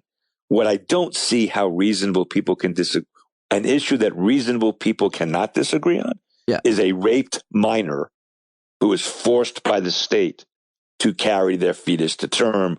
And if the red states most of the red states get their way, that will be the law in those states. And this is now I'm getting kind of too serious, but I have a 13 and 14-year-old daughters. If one of them were raped and the state forced them or me to help them carry a fetus to term against their will, Pete, imagine the trauma of being raped, which you and I can't, and then imagine the trauma of being told by the state, and by the way, the rapist baby gets to live in your body for 9 months. No matter what you think about it. that you don't mention, but Sherry Kolb mentions in the piece that you linked to. I just read, briefly. I skimmed the abstract. Good for you, man. You're I prepared today. Is basically that a woman, undergoes a psychic pain of forced separation from an infant whom she's biologically programmed to love. Like giving a child up for abortion is very, very emotionally, psychologically painful. It can be. It can be. It can be. Not in all cases, but it can be. Right. Okay, fair enough. Yeah. So, all right. Well, what else do we have to say about abortion or about rather this Dobbs v. Jackson argument yesterday? I want to make a case about constitutional law in general, if that's okay. I want to say something about that because I want to go back to what we were talking about earlier. If you and I were appointed by God to make the law of abortion for this country, okay, and we had the right to just make the law, allow it, don't allow it, 14 weeks, 20 weeks, whatever. And you and I decided we really wanted to get the perspectives of multiple people and have a serious discussion about this issue. We wouldn't do it through the lens of legal formalisms and legal text and history and what people thought in 1865. The whole one of the justices, I think it was Gorsuch probably, but I may be wrong about that. It could have been Kavanaugh. But one of those two justices today kept asked questions of what did the 14th Amendment ratifiers and drafters think and all this stuff about abortion. Pete, I don't care at all what the people in 1868, when the 14th Amendment was adopted, cared about abortion because they didn't think women could vote. They didn't think women could hold jobs like lawyers. Women were the property of their husbands, right? We don't care about that. So in a civilized society, I think every Supreme Court justice today would agree that women have a right to be lawyers, women have a right to vote, and women are not the property of their husbands, right? Let's assume all 9 would agree on that. Well, why do we care what people who didn't think any of those things thought about an issue so central to women's lives? And we just wouldn't care. The point I want to make here is the way we do guns, abortion, campaign finance reform in this country, really important big issues, death penalty, other issues. The way we do it is through the lens of like text and history and rules and formalism. That's not how we should be doing this, Pete. You and I, if we were going to research this and then make our rule about it, I would insist that we talk to people who think abortion is murder. I'd want to hear them out. I would talk to people who have religious, feelings about this and people with secular feelings about this. We'd get all the relevant information, collect a bunch of data, part of which, by the way, is in every country ever, there's always abortions, no matter what the penalties are. That's a fact we can't run away from. There are always abortions. That's relevant to what we do about this issue, because if we agree that there's always going to be abortions, we should agree they should be safe abortions and so on. Whatever it is, we collect all the data. We talk to philosophers. We would talk to ethicists. We would talk to doctors and patients and women and men, and we would try to come up with the best solution we can as fallible human beings. That's how this should be done. It should not be done by Justice Roberts opining about Justice Blackmun's private papers. It should not. It should not be done by Justice Kavanaugh saying one thing in his confirmation hearing and saying something completely opposite today. At his confirmation hearing, he went through a long monologue about how important precedent is. Today, he went through a long monologue of how many times the court has reversed itself, and that's okay, right? Because in his there are two completely different statements. In his confirmation hearing, Kavanaugh talked about the importance of precedent. Today, he talked about really the unimportance of precedent. It's not how we should be discussing this issue. It's just not. America. It's a great point. I'm so glad you brought it up. It's so good. I want to take an excerpt and just share that theory, that idea. Yeah, I mean, we shouldn't be discussing country defining, people defining, liberty or not defining issues in the context of legal analysis. That's what's wrong with this country. Our gun debates should be about policy, not, for fuck's sake, what people in 1789 thought. Would you say the same for vaccine and personal liberty? 100,000 million bazillion %. We should be discussing whether we need to have a vaccine mandate, not whether a vaccine mandate is legal. And those are two separate things, or they should be two separate things. Yeah. Which is not to say where we have a governing foundational document like the written Constitution that is clear. The president has to be 35. There has to be 2 senators from every state, the worst provision in the history of constitutions, and so on and so forth. Where it's clear, we follow it for stability. and because some things need to be settled. We need to run our country in a settled way. But when we're talking about ever-changing, country-defining issues of freedom and liberty and speech and guns and abortion and campaign finance reform, that should be discussed on the merits squarely, not through the lens of legal tests, formalisms, and legal ideologies that are one step removed from the real question we're trying to answer.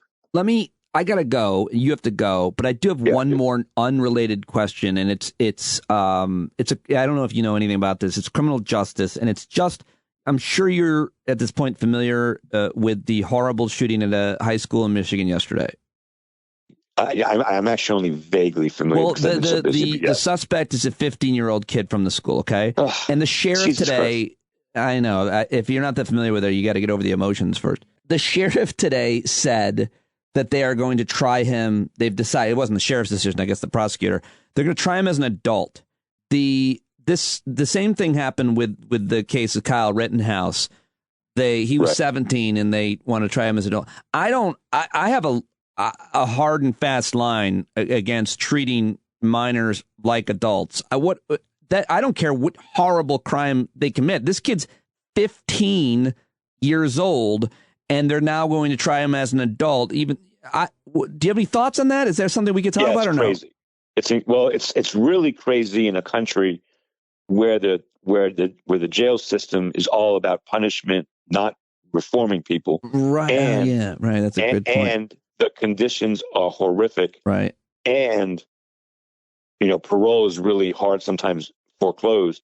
Pete, it's my view that I think the science shows, Dr. Carroll should speak to this maybe, but I think the science shows a human brain is not fully formed to 23 or 24 or something like that. But it's nowhere near 15 and 16, whatever the answer. Right.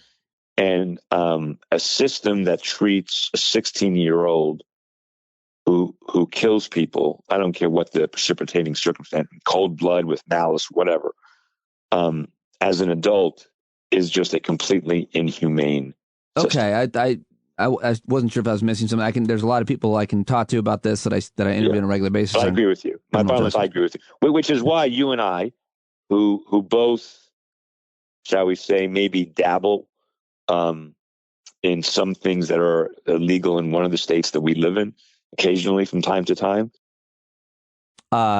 You mean prostitution? Yeah. I mean, playing, playing in the grass. Playing in the grass just happens in Georgia. I don't mind necessarily playing in the grass, but my 14, 15, 16-year-old kids, I would be very upset if they played in the grass. Yeah. So it's the same thing. But putting a 15-year-old kid in prison for the rest of his life seems to me to be just draconian and wrong. Okay. All right.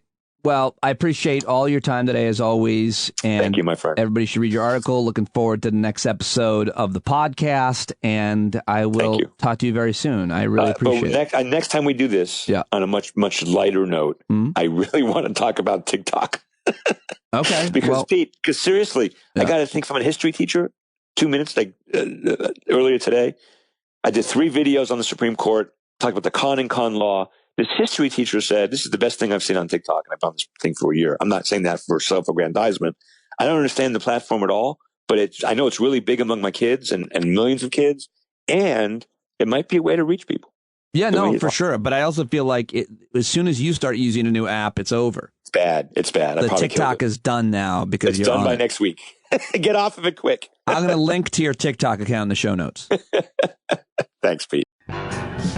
All right, there you go. Professor Eric Segall and Billy Baker of the Boston Globe. Great episode. Thank you very much for joining me. Great to see everybody at last night's Hangout. I'll be doing stand-up at Levity Live tonight and tomorrow, and then January 15th, King of Prussia, Pennsylvania, with Christian Finnegan and Ophira Eisenberg, who will both be joining me on tomorrow's episode of stand-up, as well as Jared Yates Sexton on tomorrow's show as well. So got a great one coming for you tomorrow. And that's it. So if you're not already a subscriber, sign up now. Support the sponsors, which you can go to in the show notes or every day's podcast episode, and send me your vitamin N pictures. Get outside. Send me pictures of nature with no man-made objects, and then I use them in the daily subscriber email. So send them away. standupwithpete@gmail.com. All right, John Carroll, I have missed you at the Hangouts if you're listening, and I appreciate that you have made this song for us. So please take us away, sir. We'll talk to you tomorrow, everybody. Well, the founding fathers saw the land for all. They had to stand up. They had to stand up. They had a keen imagination for a crystal ball, drawing all the plans of stand up. But all they had to go on was the time they were in, with other causes for laws, and since they weren't even sin, they knew that change was gonna come before the change could begin. They had to stand up. All right, they had to stand up. We got to stand up. We got to look the devil square in the eye. We gotta let him know it's his time to go, and make it clear when all we hear is a lie. Why you lying awake wondering where the money all went? It'll be the cost of freedom that'll go unspent. You can see him flee the scene of that experiment if you stand up. All right, we got to speak up. We got to reach up and raise your voice in every way you know how. Don't be toes up. You got to show up. Ain't no better time to do it but now. No need to pledge allegiance to no wanton tribe. Rise up, show obedience to the voice inside, and listen well, and it'll tell you not to run and hide. It says stand up. Stand